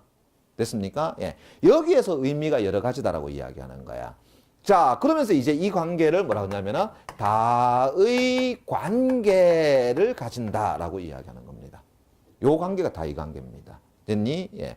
그러면은 다이 관계를 가지는 달다 일이라는 표제어는 또 다른 말로 뭐라 그런다고요? 다의어다 이렇게 이야기하는 겁니다. 됐니? 다시 갑니다.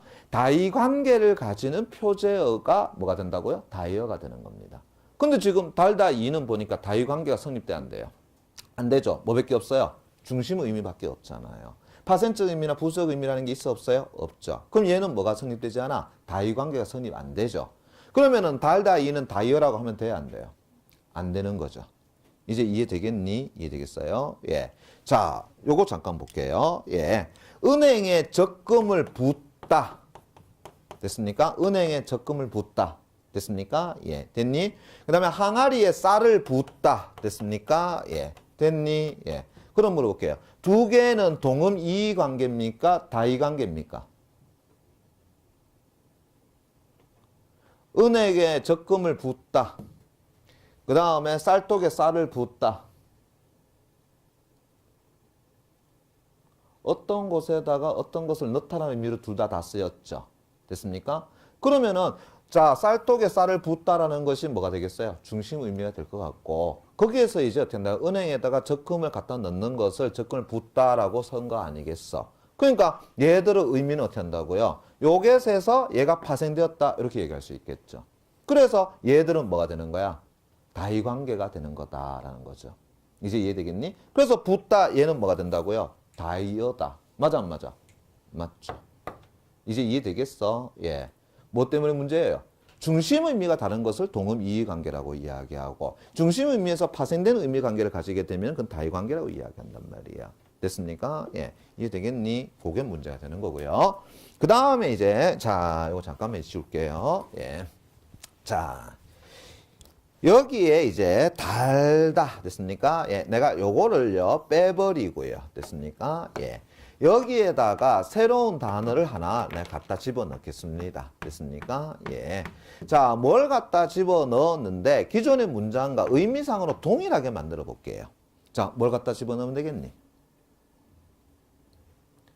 벽에 전등을 달다 해서 달달 빼버리고 됐습니까? 예, 거기에다가 다른 말을 갖다 집어넣고 그러면서 벽에 전등을 달다라는 의미와 동일하게 내가 만들어 봤어. 어떤 말을 갖다 집어넣으면 되겠니?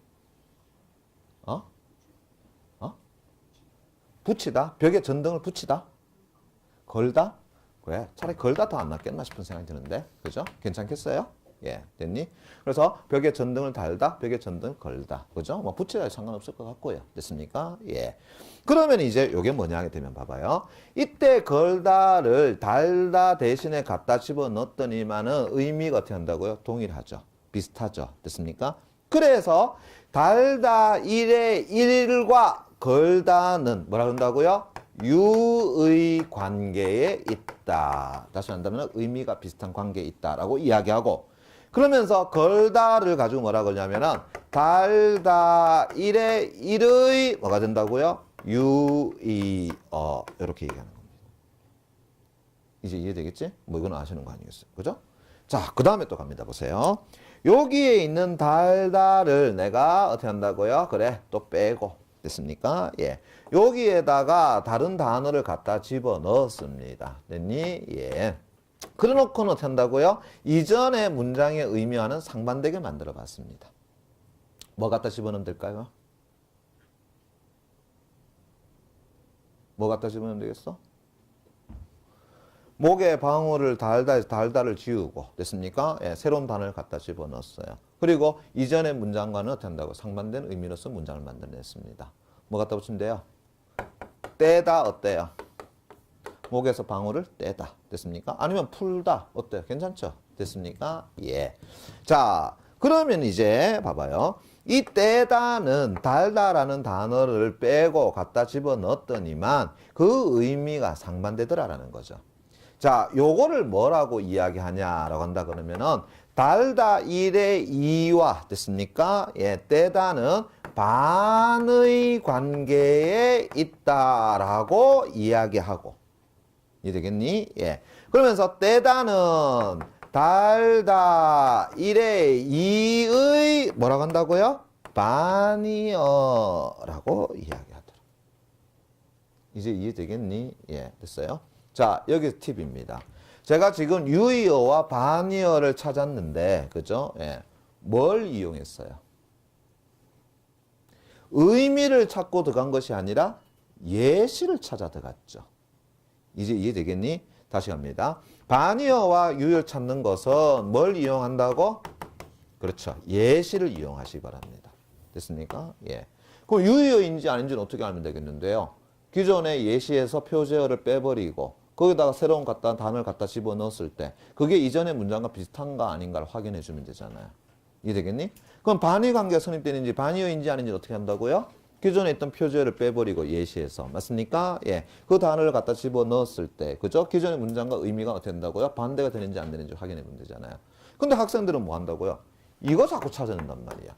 의미가 찾아낼 게 아니라 항상 예시로 갖다가 집어넣으시기 바랍니다. 이제 이해되겠니? 됐습니까? 오케이. 바로 그 이야기입니다. 됐어요? 예. 그러면 이제 시험장에서는 어떻게 된다고요? 사전 몇 개 딱 내놓고, 됐습니까? 그러놓고 어떻게 한다고? 그냥 여러분들은 바로바로 묻고 들어갈 겁니다. 됐어? 예. 역시 마찬가지로 요것의 의미를 모르면은 여러분들이 이해할 수가 없는 상태가 되겠죠. 됐습니까? 예. 됐나? 오케이. 자, 그 다음에 이제 챕터 11번째 가보겠습니다. 예. 됐나요? 예. 자, 11번째 갑니다. 예. 자, 이제 11번째는 여러분들이 조금 필기해 줄 게 많을 것 같아요. 됐니? 예. 자, 우리 교재 60페이지에 보게 되면은 조금 공란이 많죠. 맞습니까? 예, 공란이 많죠. 자, 거기에다가 이제 여러분들이 좀 정리를 해 줄 필요가 있더라. 됐니? 예. 자, 챕터 11번째. 아하, 중의적 문장. 이렇게 이야기할 수 있겠네. 됐습니까? 중의적 문장이다. 재밌네.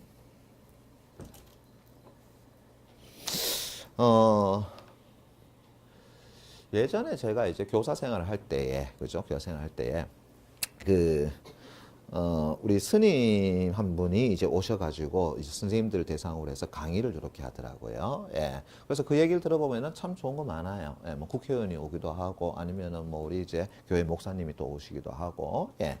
그런데, 하루는 굉장히 큰 절에 주지스님이 이제 오셨어요. 그러면서 이제 아주 좋은 말을 해줄 거라고 해가지고 우리 전 강사들이, 교사들이 다 가가지고, 예, 다 있었단 말이야. 그랬더니 이분이 어떻게 한다고? 나이가 한 70 정도 돼 보여. 예.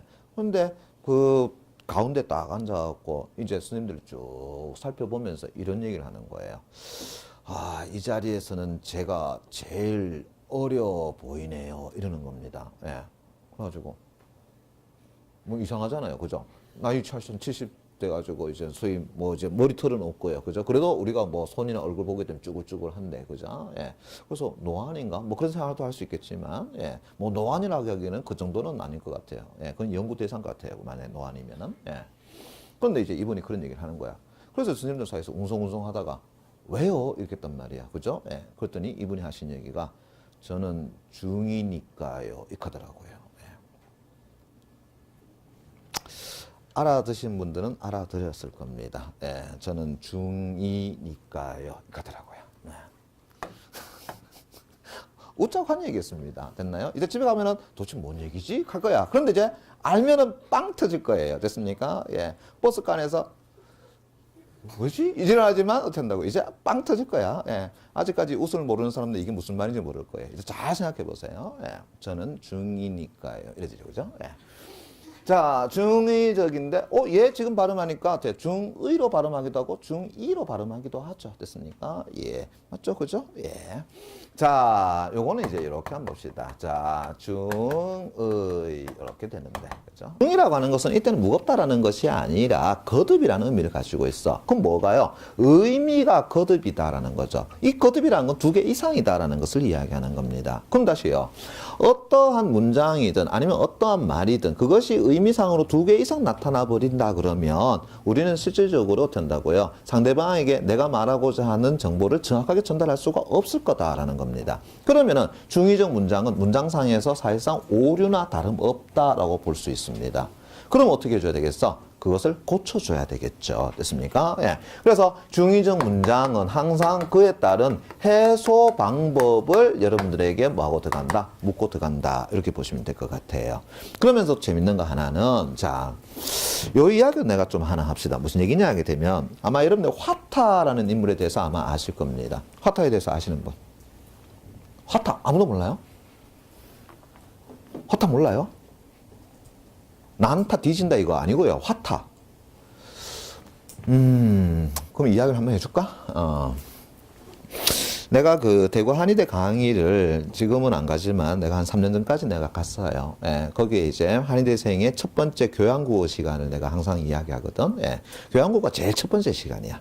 그러면 이제 신입생들 대상으로 하는 수업이기 때문에 애들하고 이제 분위기도 이제 느슨하게 할 겸, 그죠? 예. 이 친구들에게 이런 이야기를 해요. 여러분들 화타에 대해서 압니까? 그죠? 예. 그럼 이제 학생들은, 압니다. 그죠? 예. 라고 이야기해. 그럼 이제 화타가 누구야? 라고 물으면은 이제 우리 삼국지에서 화타가 나오죠. 예, 바로 관우장수의 화살을 어떻게 뽑아준, 다시 한다면은 죽을 뻔한 관우장수를 치료해준 인물이 바로 화타라고 합니다. 우리나라에서는 아마 명이라고 한다면 전부 다 허준을 들 겁니다. 그러나 중국에서는 명이라고 한다 그러면 전부 다 화타를 이야기합니다. 예. 자, 이 화타가 이제 삼국지에서 나온 것처럼 예를 들어서 관우가 이제 화살을 심장 옆에 맞았단 말이죠. 이걸 잘못 뽑아버리면은 관우 장수가 죽어버린다. 그렇다고 놔둘 수는 없는 상태고 위험하니까, 그죠? 예. 때마침 이제 화타가 어떻게 된다고요? 길을 지나가더라. 그러면서 이제 이 사람이 화타라는 거 하니까 이제 당신 명이 아니냐. 바로 우리 관우 장수를 좀 치료했으면 좋겠다. 그죠? 예. 그런데 이제 화타가 난 죽어도 모릅니다. 하나 내가 최선을 다해보겠습니다. 그죠? 그러니까 관우가 그래 알았다. 그죠? 그러면서 이제 바로 앉아서 바둑을 두는 관우를 어떻게 된다고요? 바로 치료를 다 해줍니다. 예. 여기서 이제 삼국지에서는 관우 장수의 용맹함을 부각시키죠. 근데 실제로 누가 더 용맹한데요? 화타가 더 용맹한 겁니다. 됐니? 예. 그래서 관우가 어떻게 한다? 그 아픈 살을 도려내는 그 수술에서도 어떻게 한다? 그 침착성을 잃지 아니하고 바둑을 한 판 다 떴더라. 이런 얘기 하거든. 예. 그러나 실제로는 그걸 치료한 화타가 실제 더 명의가 되는 거죠. 예. 자, 그런 이제 관우를 치료했던 것에 명성까지 더해지니까 이제 화타는 완전 중국에서 난리 난 인물이죠. 그러니까 그가 갈 때마다 온 환자들이 다 몰려들기 시작하는 거야. 예. 소위 말해서 다리에 고름 있는 사람부터 시작해서 흔히 요즘 말하는 뭐 암이라고 할 수 있는 것이 있는 사람이 와가지고 아니면 뭐 좀 더 녹아내리는 사람부터 와가지고 치료를 받고 하는 거죠. 그 중에 한 사람이 이제 치료를 받고 이제 다 나아서 그래서 이제 가는 도중에 화타에게 이런 질문을 합니다. 당신은 삼형제이고 그 다음에 당신의 그 삼형제는 전부 다 의사인데 그죠? 예. 아마 위에 있는 두 형님은 당신보다도 실력이 못한가 보죠? 이렇게 이제 질문을 합니다. 그건 역으로 이야기하면 당신이 제일 낫다는 그 말인데, 그죠? 예. 근데 이제 화타가 그 얘기를 듣고는 이런 얘기를 하죠. 아닙니다. 제가 제일 못한 의사입니다. 라고 이야기합니다. 그러니까 상대방이 깜짝 놀라죠. 아니 무슨 말씀을 그렇게 해. 나는 당신의 이름은 들어봤지만 당신 형들에 대한 이름은 내가 들어본 적이 없다라고 이야기하는 거죠. 됐니? 예. 그랬더니 이제 화타가 이야기를 해줍니다. 무슨 얘기냐 하게 되면 내 첫 번째 형이 가장 뛰어난 의사입니다라고 이야기해. 그럼 왜 그러느냐 했더니 내 첫 번째 형은 어떤 사람의 모습을 딱 보면은 그 사람이 어떤 병이 생길 건지를 안다라는 겁니다. 그래서 그 사람에게 조언을 해준다라는 거죠. 그래서 이러한 어떤 생활 습관을 좀 바꾸고 이러한 뭐 운동을 하라는 식으로. 예. 그러다 보니까 그 말을 들은 사람은 어떻게 한다고요? 자기에게 병이 오기 전에 병이 다 사라지고 없다라는 거죠. 그러니까 사실상 자기가 병을 치료했는지도 알 수가 없다라는 이야기입니다. 됐니? 예. 자, 그 다음에 이제 둘째를 얘기합니다. 우리 두 번째는 그 다음으로 저 뛰어납니다. 왜 그러느냐라고 했더니만은 우리 둘째 형은 이제 병의 조짐이 조금 보였을 때에 흔히 말해서 이제 뭐 감기 같은 증상, 굉장히 큰 어떤 병인데도, 그죠? 예. 이제 감기 같은 증상이 보였을 때, 저게 조금 더 심하게 되면은 큰 병이 될 거다. 그걸 알고 거기에 대해서 약간의 치료를 해준다라는 겁니다. 예. 흔히 말해서 그냥 간단한 약 치료, 이런 걸 해준다라는 거죠. 됐니? 예. 그러다 보니까 그 사람은 어떻게 한다고요? 그냥 감기 하나 정도 나은 수준에서 어떻게 한다고요? 치료를 받았다라고 생각하는 것이지, 자기 몸이 그렇게 아플 거라는 생각을 안 하고 끝낸다라는 이야기입니다. 됐니? 예. 그런데 나는 어떻게 되느냐? 그걸 몰라요. 여러분들이 피 질질 흘려가면서 고름 막 썩어 나온 거 먹어가면서 그제서야 나는 이제 그 병이 어떤 병인지 알고 그걸 치료하는 것밖에 안 됩니다. 그러니까 여러분들은 이제 그 병을 어떻게 내가 다 치료해 준 거로 생각하지. 실제로 누가 가장 어떻게 뛰어난 의사겠습니까? 라고 묻는 거죠. 그럼 이제 누가 가장 뛰어난 거예요? 결국은 제일 첫 번째는 가장 뛰어난 거죠. 됐습니까? 예. 내가 왜 이 이야기를 해주냐라고 한다 그러면은 우리 이제 한의대 선생님들 그런 거잖아. 너희들은 과연 어떤 의사가 되고 싶은데? 라고 하잖아요. 그죠? 돈을 많이 벌고 싶다 그러면은 화타와 같은 의사가 되면 돼. 그죠? 그러나 진짜 우리가 흔히 말하는 사람을 치료하는 그러한 어떤 인수를 베푸는 의사라 그러면 누가 돼야 된다고요? 그렇지. 첫째 형과 같은 사람이 돼야 되지 않느냐라는 거죠. 그럼 애들이 와 이렇게 합니다. 됐어요? 그런데 희한하게도 그 다음 주 가게 되면 애들이 된다고요. 지난번에 화타와 같은 의사가 되고 싶어 해. 그러니까 이렇게 합니다. 왜 그래 그러면은 들어오는 선생님들만 다 그 얘기 해준다는 거야. 됐니? 예. 내만 하는 것이 아니라 된다고요. 그 다음 선생님 오면은 그 얘기 해주고, 그 다음 선생님 오면은 그 얘기 해주고, 됐습니까? 예. 이제 문제가 심각하다는 거죠. 됐니? 예. 자, 문제는 이제 그 이야기를 하는 것이 아니라 중의적 문장도 해소를 해줘야 된다. 근데 해소를 하려고 그러면 뭘 알아야 되겠느냐? 그 중의적 문장이 발생하는 원인을 알아야 된다는 겁니다. 그 원인 치료를 해 주셔야 된다는 겁니다. 부수적인 것은 아무리 바꿔봤자 의미가 없습니다. 그리고 실제 시험 문제에서는 그 원인에 대한 치료가 이루어졌는지 안 이루어졌는지 그걸 여러분들 묻고 들어간다라는 이야기입니다. 이제 이해되겠어? 자, 제가 11가지를 전체적으로 정리를 다 해드릴 겁니다. 그러니까 여러분들 교재 60페이지에 공란이 있잖아요. 그죠? 예. 거기다가 11가지를 다 정리를 해 주시기 바랍니다. 됐니? 조금만 일찍 하겠습니다. 됐나? 자, 그러면 첫 번째가 뭔데? 라고 한다 그러면, 예를 들어서, 이것은, 됐습니까? 예. 배이다. 라고 합시다. 됐니? 야, 중의적 문장 맞아, 안 맞아요? 중의적 문장 맞죠? 그죠? 왜 중의적 문장인데? 라고 한다 그러면은 문제는 여기에 나와 있는 배라는 것의 의미가 어떻게 한다고요? 모호하더라 라는 거죠. 됐습니까? 그래서 우리가 먹는 배인지 타는 배인지 아니면 신체 일부의 배인지 그것이 모호하더라 라는 거 아니겠어? 자, 그럼 이제 원인을 알았으니까 어떻게 한다고요? 원인 치료가 이루어져야 되겠죠. 자, 이 중의적 문장의 병명은 뭐냐? 요래 보시면 될 것 같아요. 어휘의 중의성에 의한 됐니? 예, 중의성 미안합니다. 어휘의 모호성에 의한 됐나? 예, 미안합니다. 모호성에 의한 뭐가 된다고요? 그래, 중의적 문장 이렇게 이야기합니다. 됐니? 그럼 이제 어휘의 의미가 모호하니까 그 어휘의 의미를 어떻게 해준다고요? 명확하게 해주면 되겠죠. 그럼 어떻게 치료해 주면 될까? 결국 이런 거 아니겠어요? 이것은 먹는 배이다. 아니면은 타는 배이다. 아니면은 어떻게 한다고요? 신체 일부의 배이다. 이렇게 해주면 되잖아요. 그럼 어떻게 된다고요? 중의적 문장은 사라지게 되는 것이겠죠. 이해되겠니? 됐습니까? 오케이. 자, 그 다음에 두 번째 갑니다. 보세요. 예. 이것은 됐나요? 예. 아버지의 그림이다. 자, 어때요? 역시 마찬가지로 중의적 문장 맞아, 안 맞아요? 중의적 문장 맞죠? 그죠? 예. 어떻게 했을 때는데? 이것은 아버지께서 그린 그림인지, 아니면은 이것은 아버지가 소장하고 있는 그림인지, 아니면 이것은 아버지가 모델이 된 그림인지, 그것이 어떻게 한다고요? 모호해서 생긴 중의적 문장이라는 거죠. 한마디로 얘기하면 뭐 때문에 중의적 문장이 생겼는 건데? 원인이 뭐예요? 결국은 여기에서의 의의 의미가 어떻게 한다고요? 모호하다라고 이야기할 수 있겠죠. 됐습니까? 예. 그래서 얘 병명을 뭐라 하는데, 조사의, 의미의 뭐가 된다고요? 모호성에 의한 중의적 문장이라고 이야기하는 겁니다. 됐나? 그러면 조사의의 의미가 모호하니까 결국은 그 의미를 뭐 해주면 된다고요? 밝혀주면 되겠죠. 됐습니까? 예. 그럼 어떻게 해주면 되겠니? 이것은 아버지께서 뭐 한다고요? 그린 그림이다. 이렇게 하거나. 아니면은 아버지께서 소장하고 있는 그림이더라. 맞습니까? 예. 그렇게 해주면 되겠죠. 됐니? 아니면은 이것은 아버지가 모델이 된 그림이다. 됐니? 예. 그렇게 해주면은 이 문장은 중의정이 어떻게 한다고 해소가 될 거다라는 이야기입니다. 이제 이해되겠니? 되겠어요? 예. 자, 그 다음에 세 번째 됐습니까? 예. 예쁜 됐나요? 예. 그녀의 동생을 어떻게 한다고? 만났다. 뭐 이거 기본적으로 다 아는 거 아니겠어요? 그러니까 여러분들이 아는 것을 다 정리해 드리는 겁니다. 예. 자, 이건 어떻게 되지? 예쁜이 그녀인지 아니면은 그녀의 동생인지 그것이 모호하다라는 거죠. 다시 한다면은 예쁜이 꾸며주는 말이 그녀인지 아니면은 그녀의 동생을 어떻게 한다고요? 꾸미는 것인지 그것이 모호하더라. 그러면 얘 병명은 이렇게 얘기하면 되겠네. 수식의 모호성에 의한 됐습니까? 예, 중의적 문장 이렇게 해주면 되겠죠. 됐니? 예. 그럼 이제 원인 알았으니까 그 원인 또 해결해 주면 되겠네. 그죠? 예. 그럼 어떻게 할까요? 그녀가 예쁘네. 예쁘다. 그럼 어떻게 해주면 될까?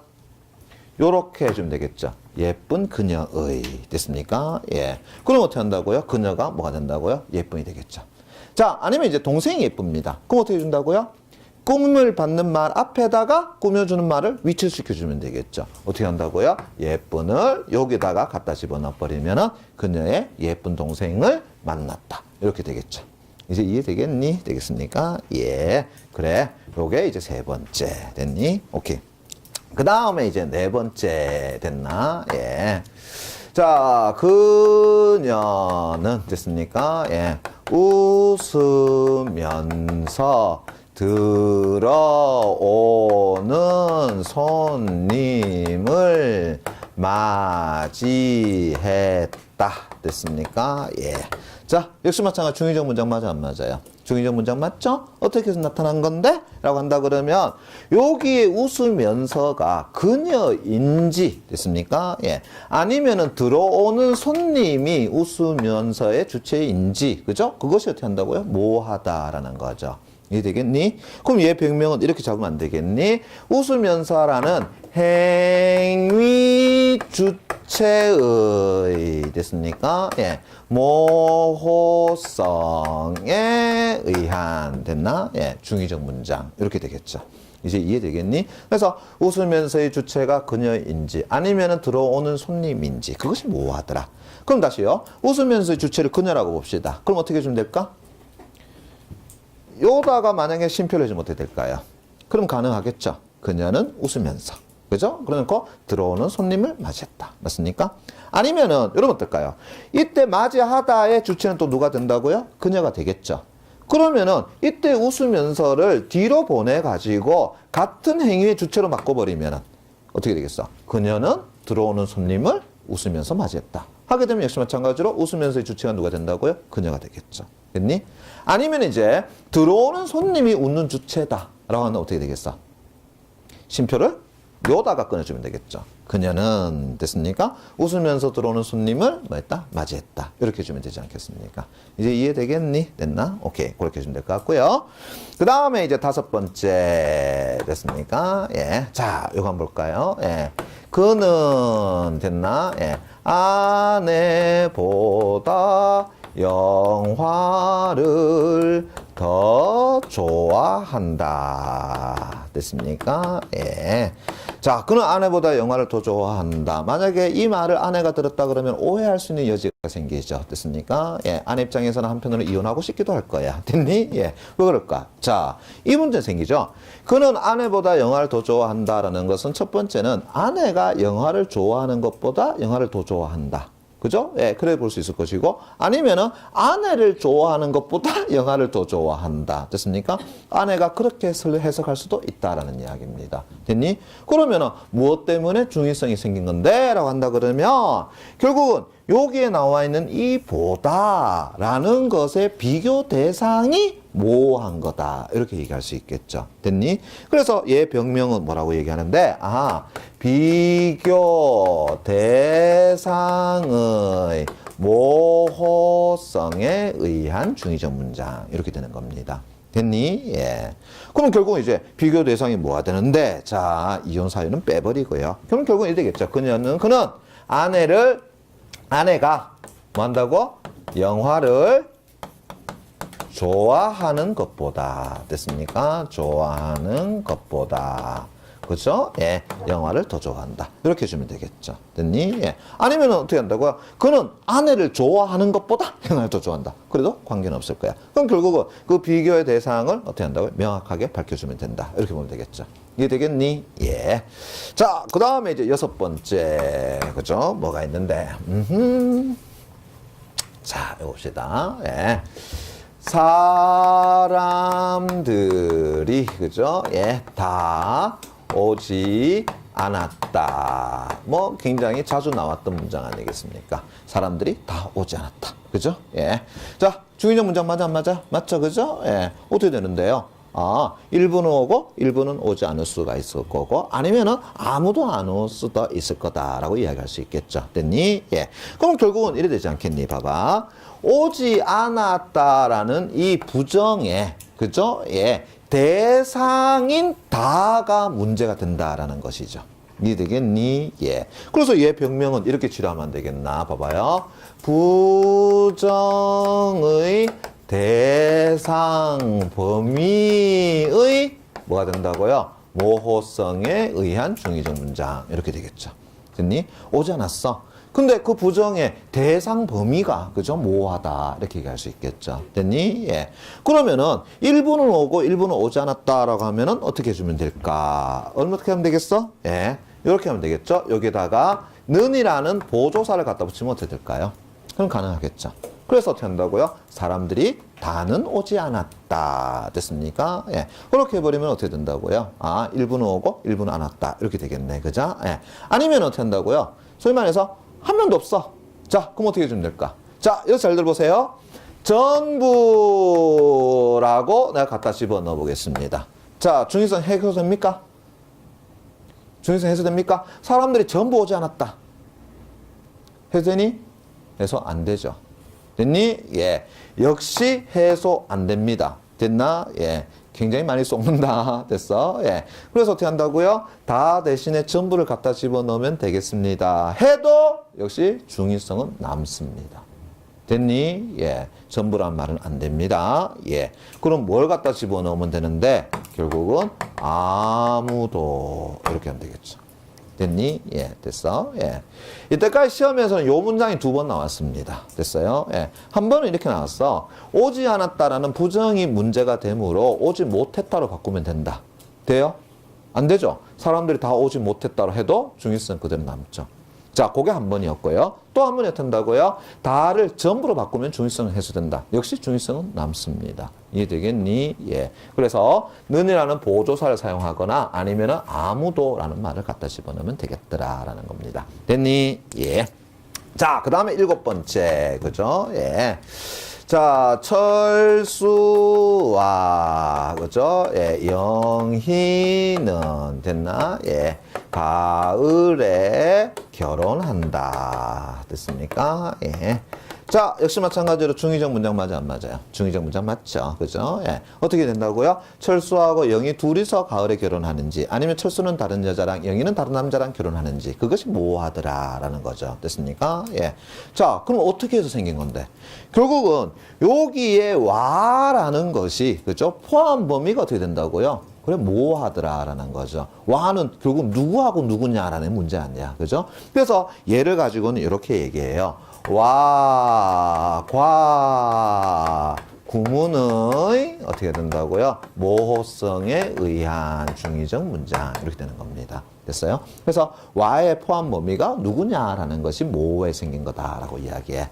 자, 그러면 이래 봅시다. 요걸 가지고 철수하고 영희 두 사람이 결혼했다고 생각해 봅시다. 그럼 어떻게 해주면 될까? 철수하고 영희 두 사람이 결혼했어? 그러면은 철수하고 영희가 돼요? 안 됩니다. 됐습니까? 그래도 중의성은 남습니다. 됐니? 그러면 결국은 요거는 이렇게 해주면 돼. 뒤에 있는 는과 와를 어떻게 한다고요? 바꿔주는 겁니다. 됐습니까? 그래서 뒤에 있는 는인과 와를 어떻게 바꿔줘? 그러면 철수는 영희와 어떻게 한다고요? 가을에 결혼한다. 이렇게 해주면 되겠죠. 이해되겠니? 예. 앞에 얘기했잖아. 뭐 때문에 생긴 거라고요? 와의 그 포함 범위가 모호하다라는 이야기입니다. 이제 이해되겠니? 이해되겠습니까? 예. 그래서 중의성이 나타난 거다. 이렇게 보시면 돼. 됐나? 예. 자, 그 다음에 8번째. 됐습니까? 예. 자, 이제 몇 개 안 남았어요. 총 11개 정도 될 겁니다. 예, 8번째. 자, 어머니는 됐습니까? 예, 사과와 귤 2개를 어떻게 한다고요? 주셨다. 됐습니까? 예. 어머니는 사과와 귤 2개를 주셨다. 자, 역시 마찬가지 중의성 문장 맞아, 안 맞아요? 중의성 문장 맞죠? 그죠? 예. 왜요? 그렇죠? 여기에서 말하는 두 개라는 것이, 그죠? 예. 사과 한 개와 귤 한 개 합쳐서 두 개인지, 아니면은 사과 하나와 귤 두 개인지, 아니면은 사과와 귤 각각이 두 개인지, 맞습니까? 그것이 어떻게 한다고요? 모호하다라는 것이죠. 됐습니까? 예.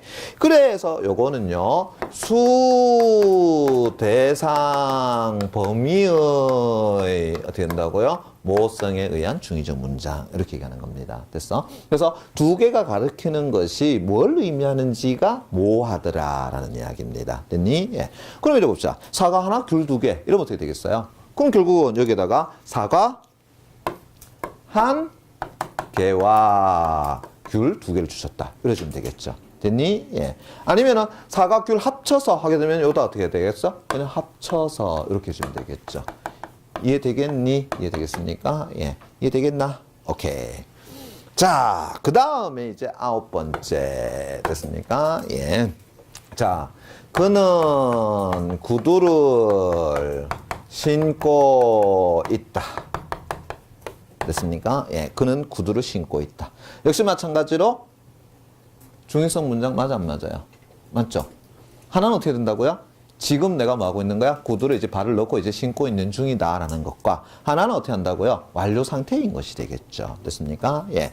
자, 여기에서 참고적으로 하나만 좀 설명하고 갑시다. 무슨 얘기냐 하게 되면 자, 우리가 뭐 현재 시제, 과거 시제, 미래 시제 이것에 대해서는 여러분 잘 알 겁니다. 그럼 예를 들어서 그죠? 예. 나는 그죠? 예. 밥을 먹었다. 됐습니까? 예. 자, 얘 시제 어떻게 되죠? 과거 시제죠? 그죠? 그럼 다시 물어봅시다. 과거 시제에 대해서 정의를 내려볼 사람. 과거 시제에 대해서 정의를 내려볼 사람. 얘기해보세요. 뭐라고요? 그렇지. 바라시보다. 사건 시가? 그렇죠. 바로 저겁니다. 이게 무슨 얘기냐면은 지금 여러분들 자 보세요. 나는 밥을 먹었다라고 지금 내가 이야기를 했죠. 나는 밥을 먹었다. 지금 내가 얘기했죠. 요 타이밍을 뭐라고 하냐 그러면은 발화시라고 이야기하는 겁니다. 됐니? 그러면은 밥을 먹은 행위를 뭐라고 하냐면은 사건시라고 이야기하는 겁니다. 됐나? 예, 잘 들으세요. 그러면 되겠죠? 자, 발화시가 여기에 있다. 내가 지금 요 말을 했다는 얘기입니다. 그러면 이제 밥을 먹은 행위는 사건시가 되겠지? 그 사건시가 발화시의 이전이다라고 합시다. 그럼 그게 뭐가 된다고요? 과거가 되겠죠. 됐니? 예. 요 시점이 뭐냐라고 한다 그러면은 발화시입니다. 됐습니까? 발화라는 것은 말을 냈다라는 거죠. 그런데 이제 요 부분이 어떻게 한다고요? 사건시다. 그러면은 사건시가 발화시보다 이전이라 그러면은 시제가 뭐가 된다고요? 과거 시제 되는 겁니다. 됐니? 예. 그럼 다시 갑시다. 그러면은 이러면 어떨까요? 나는 지금 밥을 먹고 있는 중인데 자, 이러면 어떻게 되겠어요? 지금 내가 말을 하는 그 순간 나는 지금 사건도 같이 이루어지고 있는 거죠. 다시 말한다면은 발화시와 그 다음에 사건시가 어떻게 한다고요? 동일하더라라는 겁니다. 이해되겠니? 그때가 바로 뭐가 된다고요? 현재가 되는 거죠. 이제 이해되겠니? 오케이. 그럼 이건 또 어떨까? 나는 밥을 먹을 것이다. 지금 내 말을 듣죠? 근데 이제 밥을 먹는 행위는 발화시 이후가 돼버리죠. 그래서 여기가 만약에 사건시라고 한다 그러면은 사건시는 발화시 이후라고 한다면은 얘가 뭐가 된다고? 미래시제가 되는 겁니다. 이제 이해되겠니? 오케이. 그래서 과거 시제에 대한 정의는 어떻게 한다고요? 사건시가 발화시보다 이전이다. 현재는 어떻게 한다고요? 사건시와 발화시가 동일할 때. 그 다음에 사건시가 발화시 이후에 나타나게 되면 미래시제다. 이렇게 얘기하는 겁니다. 이제 얘기했니? 그게 바로 시제에 대한 개념입니다. 됐어요? 그럼 이제 자, 요걸 보세요. 그는 구두를 신고 있다라는 것은 결국 발화시의 상황이 모호하다라는 거죠. 이제 이해되겠니? 예. 발화시에 구두를 신고 있는 중이었는지 아니면 신었는 건지 그게 이제 모호하다라는 겁니다. 이제 이해되겠니? 예. 그래서 얘 병명은 이렇게 얘기하는 거야. 발화시 상황의 어떻게 된다고요? 모호성에 의한 중의적 문장 이렇게 얘기하는 겁니다. 이제 이해되겠지. 그죠? 예. 그러면 이제 어떻게 하면 될까? 그래, 이제 그는 막 발을 구두에다가 넣고 있었다. 그래서 신고 있는 중이다. 자, 어떻게 하면 될까요? 다 해버렸네. 그죠? 예. 뭐라고 하면 된다고요? 그는 구두를 어떻게 해요? 신는 중이다. 됐습니까? 예. 그는 구두를 신는 중이다. 이렇게 주면 되겠죠.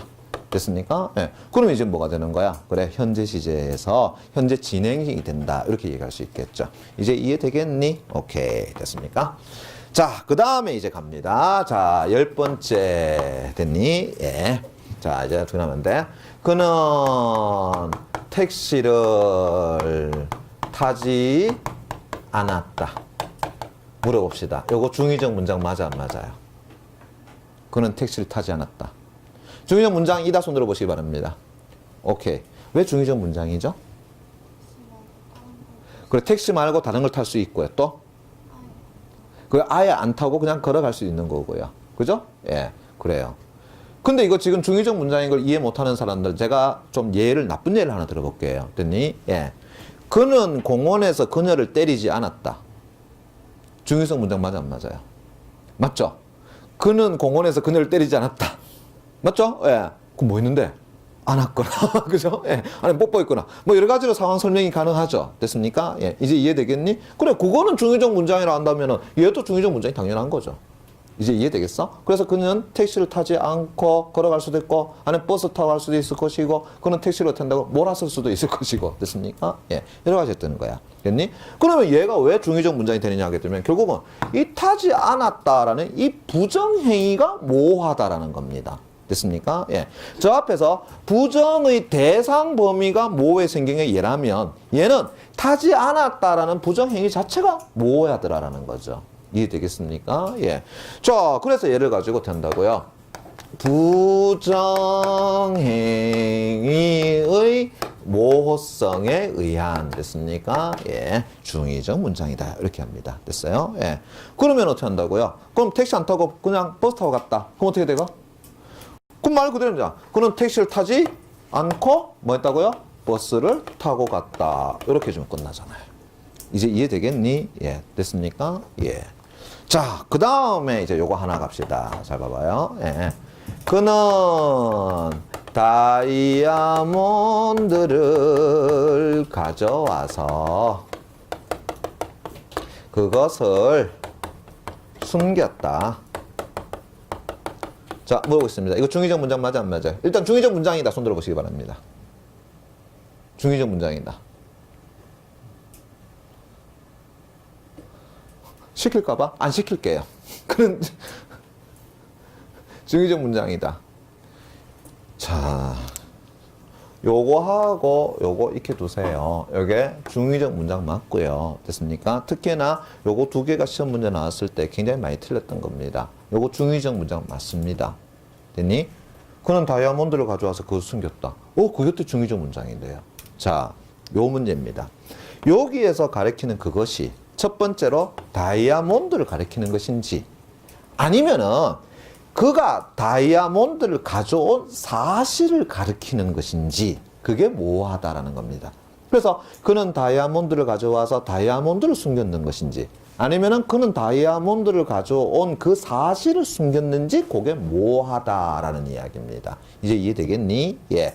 그래서 결국은 이 11번은 결국 그것이라는 것이 지칭하는 것이 모호하다라는 거죠.